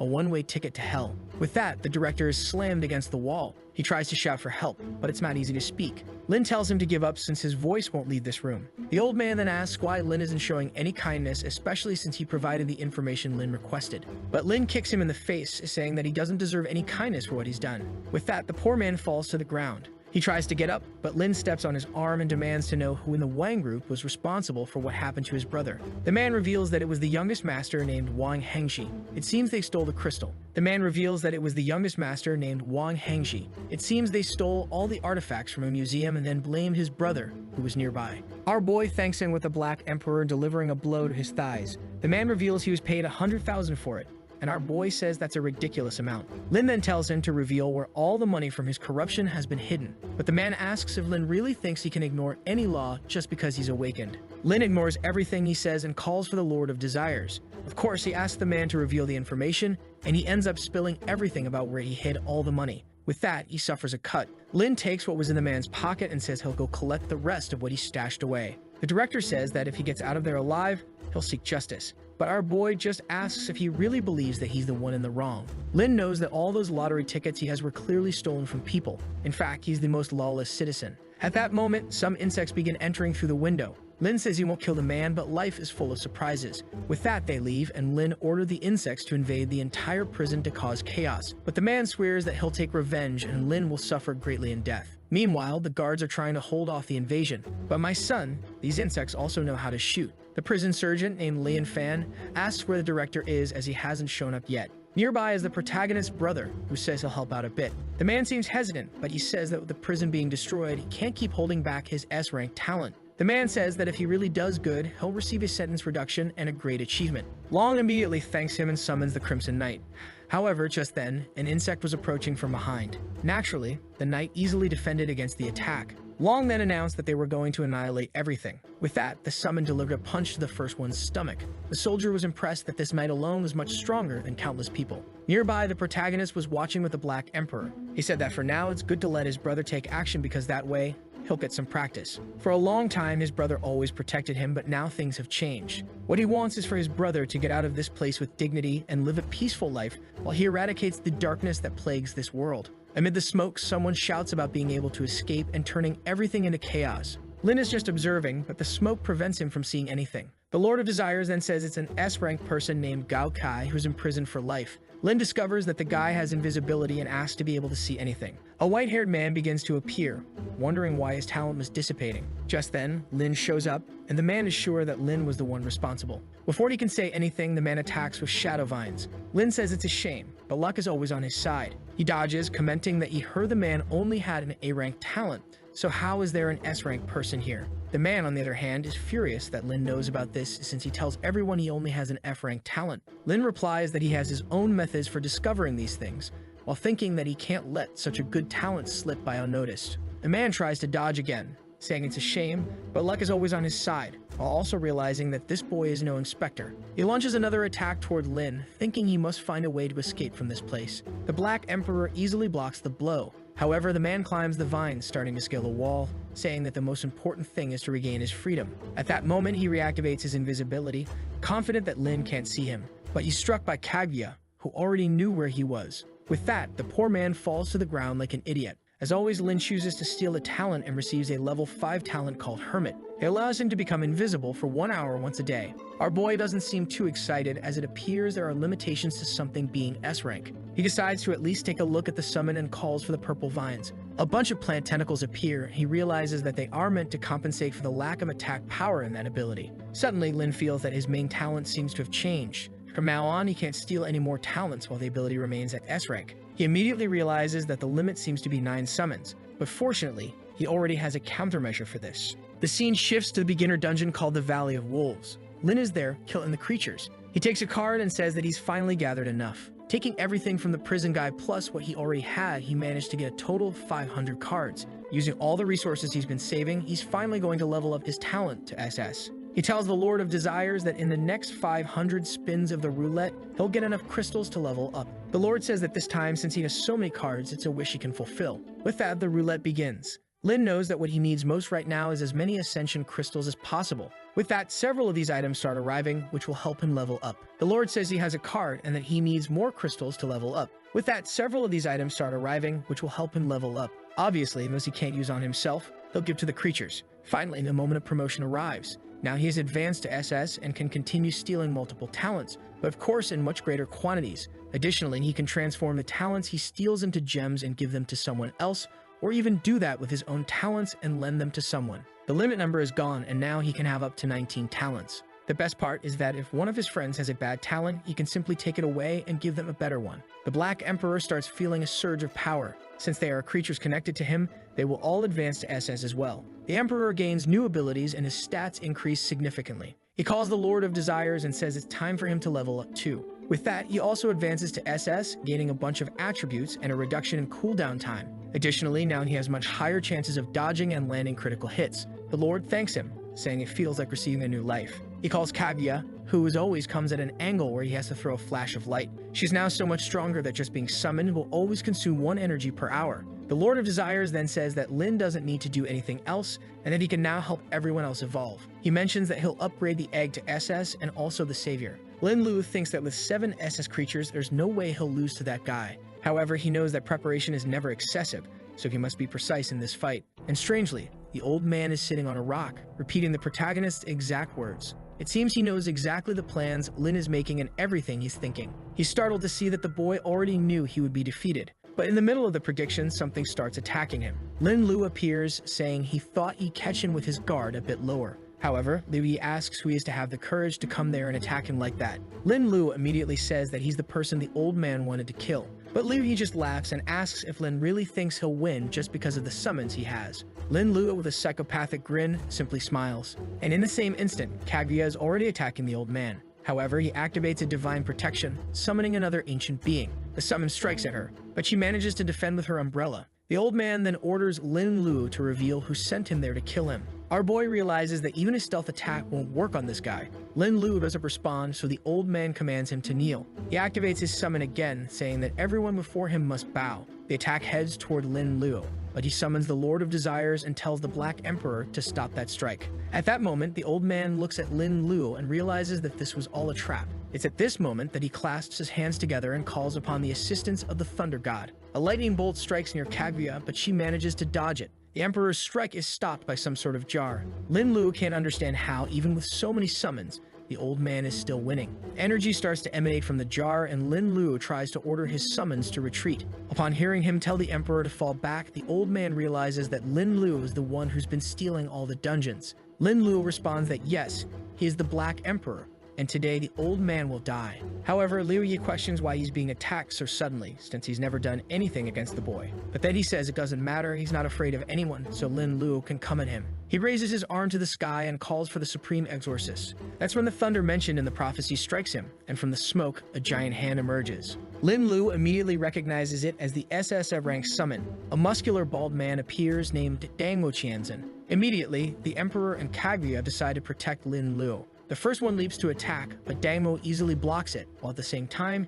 he catches Kaguya's blade with just 2 fingers. Lin Lu realizes that Dangmo hasn't even used any abilities yet and is already stopping both of his creatures. Even though the Emperor is landing direct hits, they have no effect at all. The old man seems to know that Lin Lu has something else up his sleeve, and he admits that for a guy with S creatures, Lin Lu is quite strong. However, he still has a lot of power left, so he's confident. He orders Dangmo to retreat, and Lin Lu asks if the great Liu is hesitating. The old man laughs, saying that even though Lin Lu can see the future, he won't be afraid. This shows Lin Lu that the old man knows about his ability to see the future. Lin Lu then asks the old man if that's the reason he wants to kill him. The old man says that even though Lin Lu and others can see the future, he is still the strongest. This shows Lin Lu that he's not the only one with privileged information. Now, he not only has to deal with this guy, but also figure out how to get that information. The old man says enough talking and they'll finish this now. He summons Yang Jian, telling him to finish it. The summon appears and says he's ready to follow any order. Lin Lu seems to recognize this Yang Jian, and the old man warns that it's better for Lin Lu to kneel and beg for forgiveness now.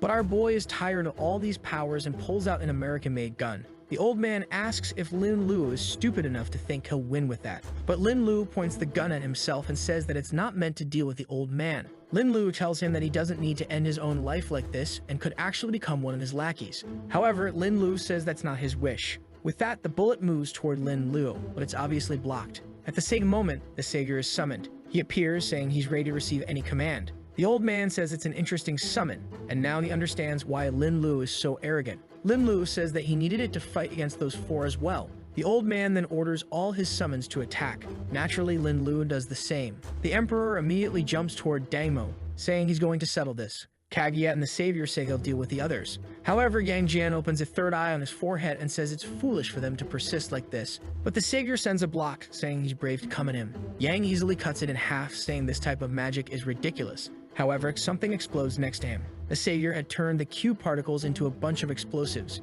Yang seemed to be suffering, and indeed, the boy was getting beaten up. But then the old man called upon someone named Guanyin. The girl from Zhao activated a purification spell, and immediately, Yang's entire life was restored. Lin is shocked that all the damage that had been dealt was completely nullified. He knew that letting the summons attack at this pace would only waste energy. So once again, he ordered everyone to return, and this back and forth continued. The old man laughed, saying now it was his turn. He ordered everyone to attack as well.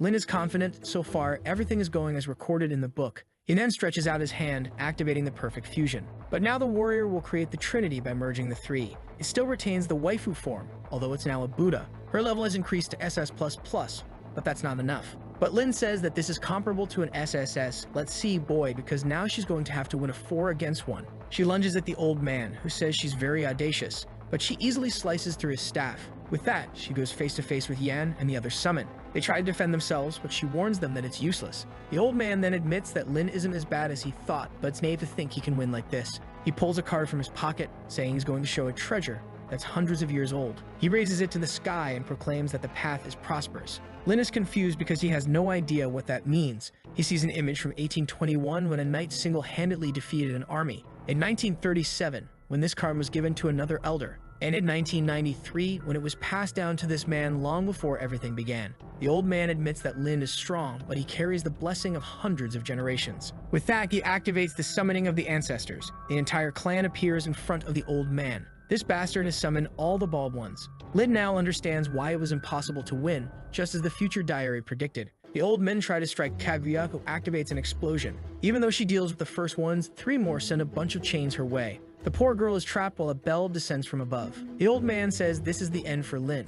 Once he's finished with Lin, he'll kill the other man who also knew about the future and eliminate all the variables. However, Lin remains confident and says that all this heritage of hundreds of years will end today. Liu Ye is confused, wanting to know how Lin plans to do that. At that moment, Lin pulls out that egg from his pocket and activates the detonation of emotions. He concentrates on feeling everything around him to make the right choice. He sees a girl being robbed and another being mistreated. This world could really use some feminism. He begins to feel various emotions of despair and fear in that place. Everything feels wrong until he locates something that catches his attention. The reporter who filmed him at the beginning is being congratulated for capturing footage that will help society. The way our boy fought was being broadcast to everyone. And it was announced to the army that thanks to the Black Emperor, they discovered they wouldn't be defeated just once. Our boy is now excited, saying that the future diary didn't lie to him. He then decides to collect the hope of everyone in the city. At that moment, the egg begins to absorb a golden power, and there comes a little wing here. A little angel appears. But of course she comes to say that she'll handle the difficulties, though in this case by creating difficulties for him. She is literally the SS rank angel of hope who can gather hope. She has a blessing that can increase the stats of one of his other summons by 20%. However, at that moment, the old man summons a bunch of elders and tells them to uphold justice in this world. Our boy says that this group of Taoists is incomparably good. And with that, he sends the Angel of Hope. She activates the blessing of unlimited vitality and the dawn of hope. All the buffs are directed to the transformed Kaguya, who feels as if all her power continues to increase. At the same moment, she charges like a meteor toward the old man, who as always is using a bunch of elders to defend himself. However, Kaguya easily cuts through their attacks. The old man doesn't seem too impressed, saying that it was just a simple barrier. But then he wonders where she went in the middle of the smoke. She's already behind him, asking where he's looking. Liu Ye immediately shouts for one of the ancestors to save him. The girl with the jar starts to pull him inside the pot again. She's attacked once more and has to defend against the giant elder. She quickly cuts his weapon again and jumps toward the old man, who has summoned two more ancestors. Lin asks the Lord of Desires and the angel to use everything they have to strengthen Kaguya. Naturally, they obey, pouring all the remaining power they have into her. This creates an explosion that sends the cultivation elders flying. They begin to disappear, saying they never expected to be defeated by someone so arrogant. Liu Yi realizes that the situation is getting difficult and the best option now is to flee. However, our girl is ruthless and activates the succubus power at that moment. The old man, now without protection, is affected. She's right behind him, immobilizing him while Kaguya is battling the SSS rank summon. Our boy, using the Ben 10 tentacles, takes the opportunity to sneak up from behind and finish this. However, that woman with the jar is really annoying and is about to save him once again. Our boy tries to stop her attack but fails. However, his goal was to steal a talisman the old man was holding, and in doing so, all the ancestors he had summoned begin to disappear. Our boy says that without the ancestors, it looks like the old man can't do anything. The old man screams at him, demanding the return of the item, but obviously, Lin just gives the order for him to be killed. But this old man won't die easily. He summons yet another being, this time Tianping Yunzhen. A giant lightning-infused orc appears in the middle of the field. Our boy wonders how many tricks this cursed old man has up his sleeve. That's when the old man activates the so-called Thunder of God, just as Kaguya is about to strike. Just as the blade is about to touch the old man, he transforms into a ball of lightning and seems to be teleported away. Lin immediately tells another summon to try and locate this guy. He starts running through the cities, saying he spent too much and can't let him escape like this. Hiding behind a house, the old man doesn't know what to do now that he's lost the ancestral talisman. It's shameful, but he might have to call for some kind of backup to deal with this boy. His plan was to walk across the rivers with dignity, but now he'll have to stoop to this level. He places two talismans on his eyes to try to observe something. From a distance, he can sense someone approaching, and Kaguya is already coming, making the old man wonder how this is possible. With the speed he's coming at, he needs to disappear from this place. So he asks Tianping for help once again to get out of there. He transforms into a bolt of lightning and flies over the city. Soon after, our boy arrives with a group and orders them to keep tracking. The old man is trying to flee, wondering how this bastard always finds him so quickly. It doesn't make sense that someone could control so many creatures, have so many abilities, buffs, and a bunch of summons. He just killed a fly and a soldier asks if he's here to help. He takes a look and sees that it's just a simple king-level insect. But right then he feels something again and already knows it's the protagonist approaching. With that, he pushes the soldier aside and tells him to get out of the way. The soldier stays there, talking to himself about a disaster coming. At that moment, the creature on his back is about to strike, but then it's sliced in half. Our boy appears and asks if the soldier is okay, but the man only tells him to be careful. Our boy cuts everything in half, saying it's easy. The soldier is impressed, saying they're finally saved. He kneels before Lin Luo and begs for help, saying his weapons aren't working. Our boy gives a thumbs up and says that now that he's here, everyone is safe. In front of him is that king-level insect. The man explains that this monster is summoning many of its kind. It seems that a bunch of creatures like this are appearing in the city, each occupying a different territory. However, he warns Lin Lu to be careful because it's harder than it looks. Our boy says he was born on the battlefield, so for him, it'll be easy. With that, he just starts slashing and calls Kaguya to help. She gets ready and says the time has come. Right then, they begin to defuse, and the Emperor says that unfortunately, he couldn't do what was necessary. Lin Lu says it's okay. They managed to make the best alternative from the diary happen. And with that, the three of them attack to kill the monster. The soldier immediately recognizes him as the famous Black Emperor. He quickly calls the captain to tell him they're safe, and that this guy has priority on the battlefield. While our boy is fighting, the soldier is busy with 5 text boxes detailing how cool Lin Lu is. Boy, Lin Lu is struggling to kill this creature. He had to activate everyone's powers. For the 100th time, here comes the Emperor with his JoJo move. The insect, on the other hand, unleash a red power upwards. The guys realize that more of those insects seem to be being summoned. However, with the power of humanity's unity, everyone gets excited, saying they'll help. Lin Lu just says that since it's night, he knows the perfect person to take care of this. Besides, he's not going to waste the free experience. With that, he opens the item he received in the cave, summoning that level 35 boss dragon. That monster is as strong as an S-rank creature, but its size makes it perfect for dealing with small things. With that, the creature lets out an icy roar. Both the boss and all the summons lose speed. At that moment, he hears someone calling from behind saying they're arriving. My god, 4 copy-paste soldiers that the artist didn't even bother to tweak. Lin Lu even turns around and asks why the artist is so lazy. He then scolds them, telling them not to get involved because it's too easy. He explains that although the boss has a lot of health, all it does is summon a bunch of trash creatures. The soldiers are confused by these scoldings the boy is giving, and with that, he activates the key of the Wind Sword. Look, for the first time, he actually went in instead of sending in his little summons and delivered a slash. Boy, he even killed it. Look at the miracle happening before our eyes. He gained 35 million experience and a bunch of bonuses, and finally the boy reached level 29, taking it slow, to be honest. The soldier with a dumbfounded look as always is impressed because it's the top-ranked player, and our boy walks off saying he'll leave the rest of the small creatures for them to handle. Obviously, the guys are impressed, saying he's truly the example of a noble person. Meanwhile, the old man arrives at a building. He kicks the door, asking if anyone is there. But when he enters, the place is empty, and he's just embarrassed for nothing. He tries to send a message to a guy named Lao Yu, warning him how dangerous the Black Emperor is. The only option they have to defeat this guy will be to work together. He places the message on the wall because he knows he can't stay there for long. His main priority now is figuring out how to avoid being tracked by the Emperor. He summons another old man as usual and asks him to remove the ability that reveals his location. The old man gives him a little hug, saying the command is received. Immediately, he is blessed with an aura,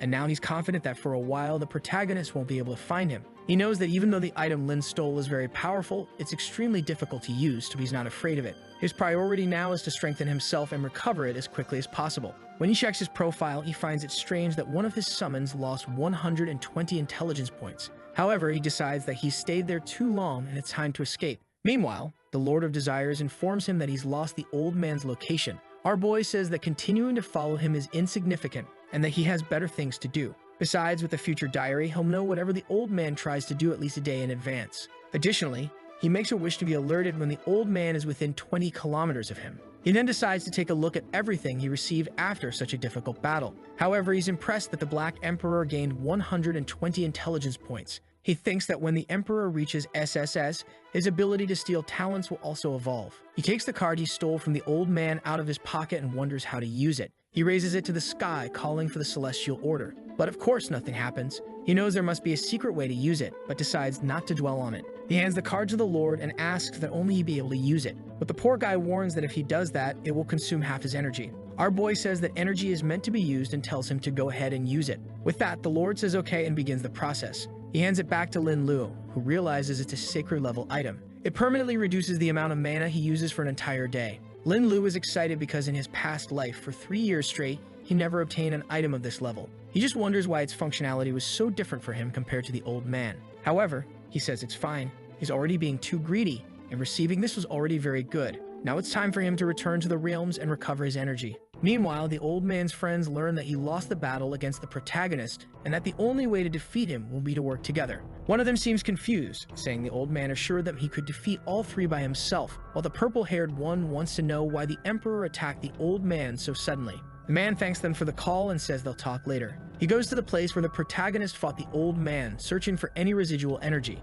He then turns to the Queen of Time and asks her to rewind the scene at that location. She agrees and begins to reverse the moment of the battle. As he watches the moments of the fight, as soon as he sees the old man being captured, he throws himself into the scene. Upon entering, he sees Kaguya and wonders if she is one of the Black Emperor's summons. He knows that behind that smoke, the guy must be hiding. With that, he locates our boy and his Lord of Desires. The man wonders if they discovered the ability to go back in time to change history. What he finds strange is that he doesn't remember someone like this being very powerful in the past. He decides he'll have to look into this guy's past to figure out why he's become stronger. That's when he sees something that shocks him. Around the protagonist, he can see magic that should belong only to the Queen of Time. The Queen then asks the Master if they shouldn't join forces with the old man. He says they first need to see how the old man lost with an SSA-level creature. With that, he rewinds even further and watches the entire fight. A while later, he collapses to the ground, wondering how it's possible for someone to have so many summons. He asks the Queen to rewind time again. However, she says it's getting too risky. He says it doesn't matter. Even if he runs out of energy, he needs to know this guy's secret. Once again, she rewinds time, and then he discovers that the protagonist was stealing someone's talent. He wonders if it was the Black Emperor who stole his ability. The Queen suggests they continue the battle and locate where he sleeps, then blow them up in his dreams. However, the man is too afraid to do that and says they need more information first. Our boy is back in the dungeon where he got the dragon and left the bodies being consumed. He thanks the dead ashes and says he'll see them tomorrow. With that, he immediately starts farming a bunch of fairies. He returns to the crystal tree that has grown more crystals. And before he forgets, he mentions that he's going to the treasure of King Fenla, who was the prison director. When he arrives at the location, he immediately orders all security to be deactivated. He enters the room, which is more modest than he expected. He then pulls a secret book, which opens another room within the same space. And inside it, he finds piles of gold bars. The boys know that a normal person wouldn't accumulate this much even if they worked for 10 lifetimes. He immediately starts absorbing everything to convert it into tickets. He then turns to the Lord of Desires and asks him to locate Wine, the guy who imprisoned his brother. He had only kept this guy alive because the old man was a priority, but now it's time to deal with him. In a building in another part of the city, a man wakes up in his room being called by his uncle. The uncle tells him to come down because breakfast is ready. The young man acknowledges and tells him to clean up that mess, warning him to bring someone more resilient next time because the last one was too fragile. The uncle just agrees, thinking that this young man is losing it. At the breakfast table downstairs, he complains that women nowadays are all too annoying. Suddenly, the entire place goes dark. Lin suddenly appears in front of him, inviting him to play a room escape game. The man stands up and asks how Lin got in there. But within a second, his face is already on the table. Lin simply says that it seems easier than he thought and warns the young master that it's best to follow the rules of the game. Lin has placed hundreds of locusts in the room. The man must reach the back door without getting caught by any of them or he'll die. Lin then bids him goodbye, saying he hopes he enjoys the game. The man gets up, wondering if he's hallucinating, but then he hears the sound of insects. He sees the locusts coming and realizes it's not a hallucination. He starts running, begging for his uncle's help. At least if he can reach the back door, he'll survive. He reaches the door and sees some smoke, feeling relieved. But at that moment, someone congratulates him for passing the first level. Now the second challenge is to get through the white mist. Wine, however, responds that he's tired of this and will end Lin. Our boy just tells him to stop being so rebellious because soon he'll be begging for mercy. Lin warns him that this time a small hunting insect will be after him, and if he can make it home, he'll survive. The man wants to complain, but the insect is already attacking him. He starts running, saying this is how he'll find Lin. But as he passes by a window, he's almost caught by the locusts. He narrowly avoids the first attack, but in the second, the creature grabs him by the leg. Before Lin can say anything, the man is already begging for his life, saying he'll give Lin whatever he wants. Lin says he just wants some answers, and it's in his best interest to cooperate. Naturally, the man says he'll answer whatever Lin wants, just ask. As soon as Lin hears the protagonist's brother's name, the man says it was all orchestrated by a guy named Changji. Lin questions if he's talking about the older brother because he already knows this family. The man says yes, and that Lin can trust him. But in reality, he activated a talent that makes anyone believe his words. Lin says that the man truly deserves to live. But at that moment, Lin strikes his chest, telling him it's ridiculous to think he could brainwash someone with a B-rank talent. The scene shifts to a father talking to his son, who's sitting on the couch. Suddenly, the father senses danger approaching. He tells his son to hide because he has something important to take care of. He activates his summon, warning him to be careful because there's something nearby. He's just waiting for someone to open the door. Our boy knows that the man he's hunting can detect any danger. As soon as he enters the room, the man asks what Lin wants from him.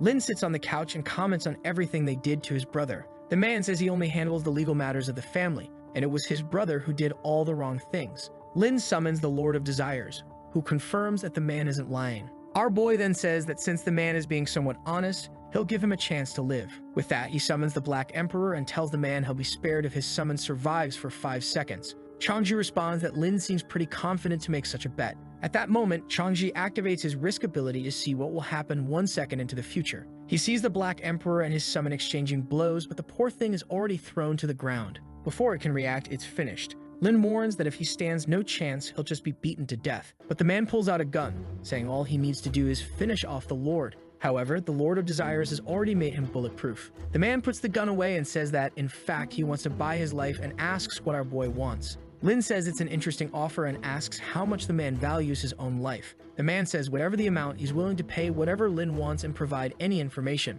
However, Lin says that, unfortunately, that doesn't seem to be an option. He then orders the Black Emperor to advance, who promptly punches Changji in the face. Lin says that this way, it'll be much easier to create a puppet within the family. And once again, he steals a new talent. This one warns him of any danger he's in and has no cooldown time. With that, Lin summons a replacement. The man's rank S might appears with the name Transcendent. Lin thinks that it's not too bad, but it's a shame that it's still rank S. He then turns to the Lord of Desires and asks for that place to be attacked in 5 minutes. Meanwhile, in the industrial area of the Wang group, the last surviving son asks his father what he thinks will happen now that the world is in chaos. The father, named Dao Qiang, says that nothing will change because the rich will continue to monopolize all the power. All he has to do is sell some company assets and buy the items people are acquiring from dungeons. That way he can make all his children much stronger. At that moment, Lin enters the room saying that it's an interesting strategy. It's just a shame that he's already dealt with 2 heirs and now there's only 1 left. Dao Qiang asks what he's talking about. Lin says he made everything very clear and asks if they want to fight for revenge.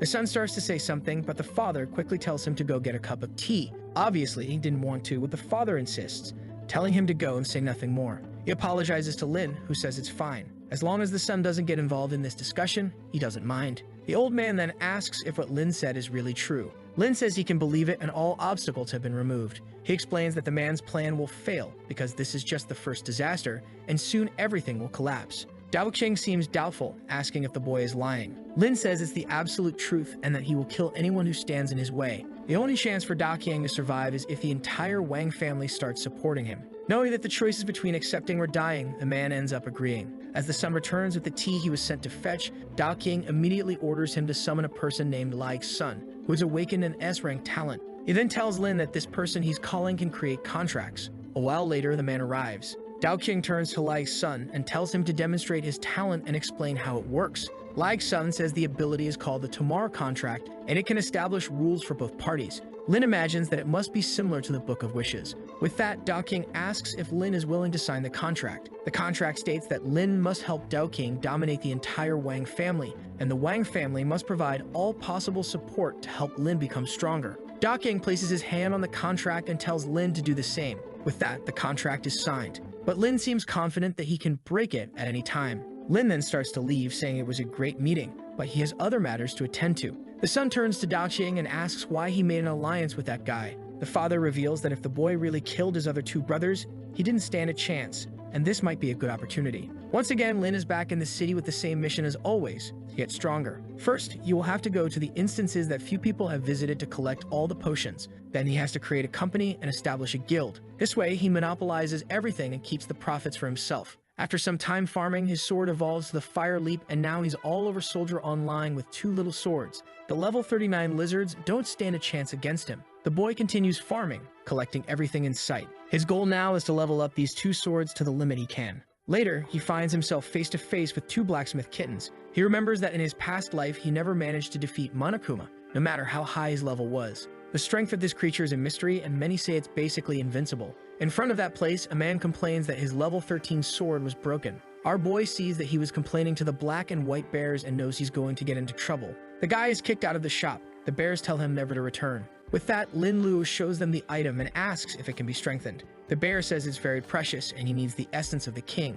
He knows this can only be obtained from a level 30 boss, so it looks like he doesn't have a chance for now. He then summons the 2 swords. The bear examines them and says that it's actually pretty good equipment and asks him to wait. He grabs the big hammer and says he'll get to work. Time passes as he hammers away at the items. Later, they are all glowing, and he says it will cost 10 gold coins. Both are now strengthened, and Lin Lu knows what to do. The bear says they are now at +5, but if he wants, he can strengthen them even more. But our boy knows these bastards just want to break his item. The +5 is guaranteed, but from here on, the chances will be lower, and they certainly won't make it. But the sleigh boy has a plan and tells the bear that it really sounds like a great idea. The bear laughs in his face, thinking that humans are always stupid and greedy. The bear raises the hammer, saying that he can trust him. There's no way it will fail. The bear hears something and asks what it was. Our boy says he just made a simple wish for luck. The bear slams the hammer down, saying it's ridiculous to think that's enough. The chance of failure will continue to increase, so failure is inevitable. However, strangely enough, the sword actually upgraded to +6.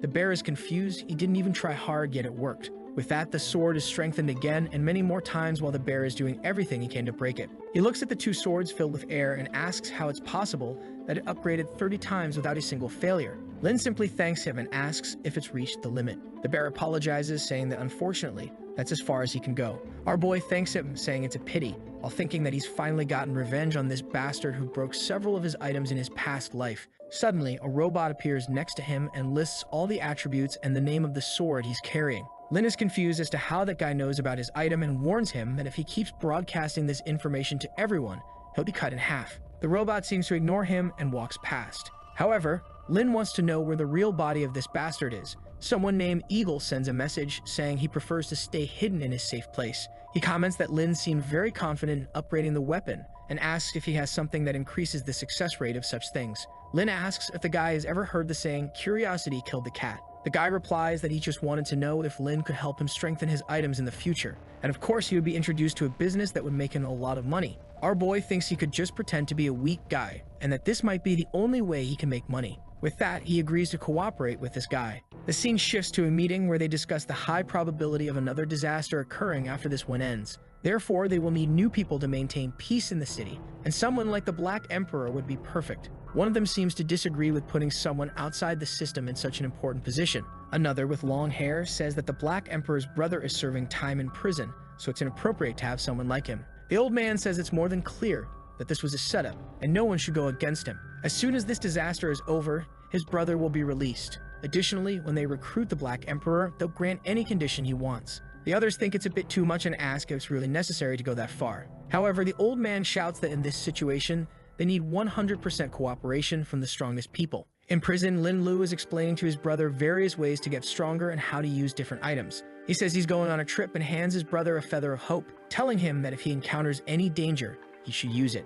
His brother tells him not to worry so much and to resolve the problems he's facing. In the prison, the others are observing, realizing that his brother is the Black Emperor. Outside, he knows that another part of China is about to collapse, and that's where he needs to go if he wants to get stronger. He then asks the Lord of Desires to find the quickest path to the place he wants to reach. Apparently, it's a place called Bright Media, and he asks for the information to be sent to him. In an office, a girl tells the boss that the situation outside has calmed down and that she's brought new candidates. However, Lin grabs the folder from her hand, saying that it's not very important. He says he trusts any choice she makes, and she simply thanks him. Lin, on the other hand, is outside, and this is where the company's interest lies. He then asks the Lord of Desires to make sure no one recognizes him as the Black Emperor. Immediately, he enters. The same girl introduces herself and asks if he is Lin Lu. He says yes, and she immediately calls him, saying the boss is waiting. With that, our boy enters the lion's den. The boss looks at his resume and says he fits the company well and asks if he really wants to join. Enthusiastically, our boy says yes, it would be great to be part of it. The boss says it's good to hear that and tells him he just needs to go through the initial training. The scene shifts to outside the building, where everyone is talking about traveling abroad. A man with green hair says he will form the teams, and he is the supervisor of all this. His name is Mr. Gu, and everyone thanks him for the help, but he simply tells them to get on the bus first. Inside, a guy in a blue shirt says he heard strange news about the city of Mianjiang. However, another says that guy is very reliable, so nothing bad must be happening there. Mr. Gu tells them to stop complaining because many people want to join this company. Meanwhile, our boy is just following the quickest path to get to that city. They pick up the rest of the group that will be taken along. Even the local boss is laughing with everyone. The people seem excited, and the boss says there are 2 hours left before the flight takes off. However, they think everything looks a bit rundown. They ask why they can't go in a better car to the airport because this one won't even make it there. But the boss just slaps them and tells everyone to get in and shut up, warning that those who don't follow the rules won't get anywhere. With that, a guy activates an ability and runs off, saying this doesn't make any sense. The guy with the golden chain says not to kill the man because he has talent. He activates his ability called Judgment Pen. He writes something in the sky that says the man can't move. Instantly, the poor guy is paralyzed. The boss praises him, saying he really has an incredible talent. The man replies that he does everything for the boss and the girls they've been training. In the background, Lin is just observing all this mess. With that, the boss tells everyone to hurry up. Our boy is excited, saying it's really cool to meet an S rank right when he arrives. He sees that the guy stayed outside and has a wicked idea. He's going to wait until this guy is at the maximum distance for his summons to kill him with Kaguya and the Emperor. As soon as no one can see, he summons them. In an instant, the poor guy is finished. The Emperor delivers a blow to the back of his neck. From the bus, Lin calmly activates his theft ability. He acquires the ability of Audit. When he's about to receive an unavoidable attack, the blow is slowed down. He knows that even though it has a 12-hour cooldown, it's still a good counterattack ability. Going to another city to steal new abilities is going to be paradise. Not to mention, in other places, no one knows the Black Emperor. The Transcendent will probably be enough in these weaker places. Up ahead, the guys are talking about killing the armed men and escaping from that place. The short-haired guy is hesitant, but the red-haired one says it's their only chance, or they'll die there. Our boy realizes that the guy is hesitating because he's afraid of getting shot. Suddenly, the boss turns around and tells everyone to get off the bus. The guys are sure they'll be killed and start begging to go home. The boss says that anyone who makes another sound will be killed right now. A girl at the window screams that she still has a child at home. The soldier says to bring her out. The poor girl is dragged out by her hair. Meanwhile, Lin activates the hermit talent to disappear for a while. He's now free in the city, and it's time to check out the situation. A guy meets with that boss and thanks him, saying that the people this time are really good. He doesn't need to worry because the girl will be sent to him later. While the guy is happily heading up to his room, Lin is just following him up the stairs. Just as the guy is about to enter the door, someone calls out to him. He hesitates, but Lin kicks him in the back. He falls to the ground like an idiot, and a Mohawk guy asks what he's doing. Embarrassed, he says it feels like he got kicked. Suddenly, the door closes on the two of them. The Mohawk guy says it looks like he has some sort of plan, but the guy tries to explain that he doesn't know anything. The Mohawk guy just slams the table and tells Lin to show himself because he knows someone is there. Lin starts to appear, saying the guy is too calm. The boss recognizes him and asks why he isn't with the other prisoners. Our boy just laughs, saying he's found one of the worst cliché gangs. But the boss warns that Lin will disappear from the territory now or he'll be killed. Lin asks if the guy really believes he can kill him like that. Just then, the other boss jumps toward Lin, saying he deserves to die. But the Transcendent shows up and stops his punch, delivering one to his stomach, and the fat guy is done. He's thrown into the wall, breaking the entire room. Scared, the guy asks what level Lin's talent is, but says he's an idiot because he's not faster than a bullet. Some bullets are fired, but Lin easily defends with his armor. The guy slumps in his chair and asks what Lin wants. Our boy simply says that from now on, he's the boss of this place. Hesitant, the guy asks if he really wants to be the king of Mayonbei City, while wondering why no one is coming to the room despite all the shooting. Lin sips his tea and says the guy should already understand the situation he's in. The guy says he doesn't exactly get it and asks who's backing Lin, certain that he's some kind of thug from another gang. Lin just warns that if he keeps being a nuisance, he'll be beaten to death and snaps his fingers, calling for the Transcendent. The guy shows up and delivers a blow to his chin. Even when grabbed by the collar, the guy says he won't get away with this. Lin then orders the Transcendent to help the guy understand what's happening. The guy takes a kick to the chest, and with his hands in his pockets, Lin approaches and asks if he really wants to continue. Now trembling, the guy says he finally understands everything and promises to do whatever Lin wants. Lin immediately asks how many S-rank summoners are under this guy's command. He says 2, but one of them was transferred, so only 1 is in this place. Our boy isn't stupid and tells him to get that person there now. In the corridors, the guy receives a notification about something terrifying arriving in China. The guy's talent is the irrational narrator, which allows him to escape any danger. He's sure something happened to Boss Ming, but the system tells him to stop being an idiot because if he opens that door, he'll definitely die. He decides to turn around, telling the boss he'll come back to save him later. But at that moment, the system tells him to start running or he won't make it out. Before he can do anything, Kaguya and the Emperor are summoned in front of him. The system keeps saying that the two are dozens of times stronger and that he should flee. But before the poor guy can do anything, he's already dead. As always, the guy is still blown up by the Emperor. Our boy is thrilled. It's been too easy lately to steal S-rank talents, but he's startled when he sees the talent. That's the perspective of the gods, but he only has a small piece of it. It shows that the talent can affect up to 10 meters of distance. At that moment, a message appears saying, "Hi, I'm your new substitute." What he receives is an indecent narrator who keeps saying that the talent isn't enough. He can't get any information about the opponent. The system tells him not to be too surprised since only he can hear this voice. Our boy is all excited since the 2 talents today have been quite interesting. Then the guy asks how the judgment pen ended up in his hand. Lin Lu uses it towards the guy, who seems confused. Lin Lu celebrates, saying it's too easy, and that the effect is very good. The guy falls to the ground, drained of energy, and begs him to stop. But our boy just writes for him to try harder. With that, the guy feels energized and says he's ready. However, he falls to the ground immediately, saying Lin Lu is a demon. Lin Lu says it's interesting but doesn't quite fit his fighting style. He then decides to test out the indecent narrator.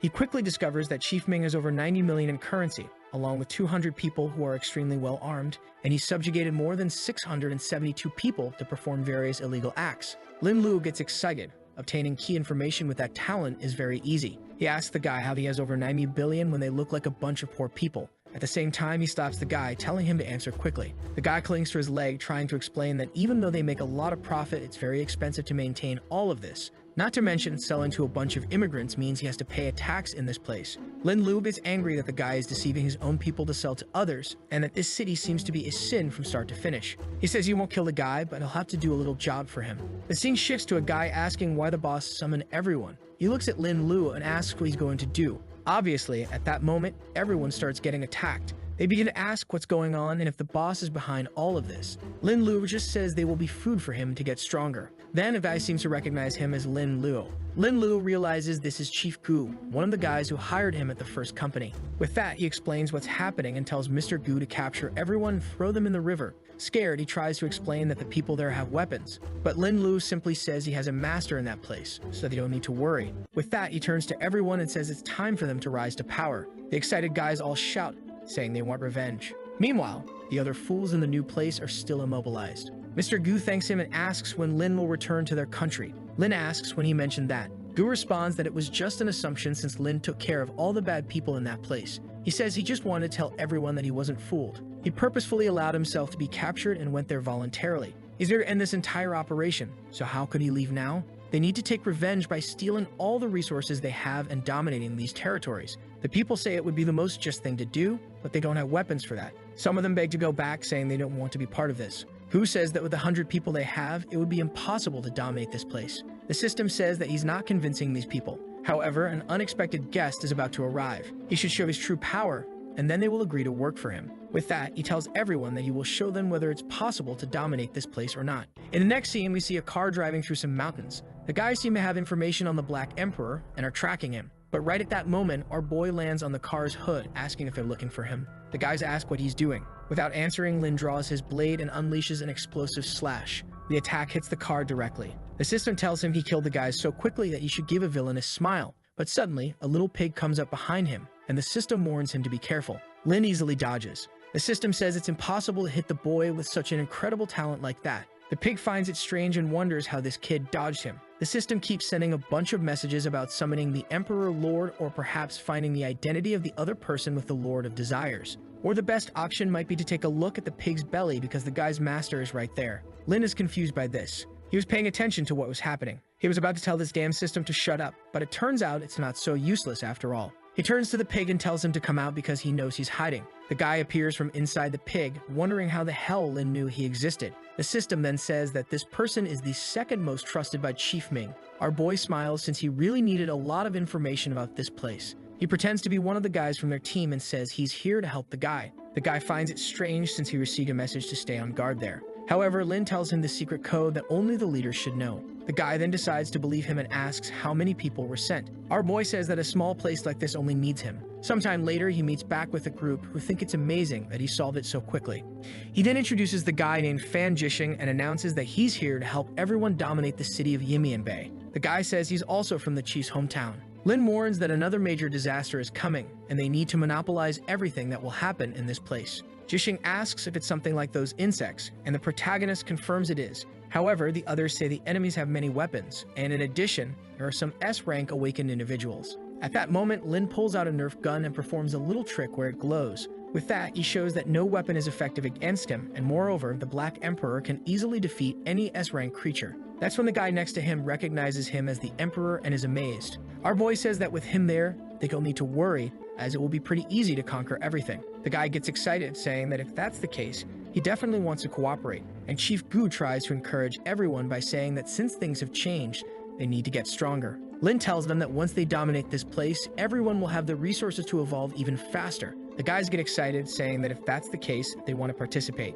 Lin says it's time for the conquest to begin. He's going to cleanse this city of the sins that exist within it and finally become the king of likes in this video that helps Mamoru make more juicy content for his viewers. Activate the cheeky little bell, and I'm out.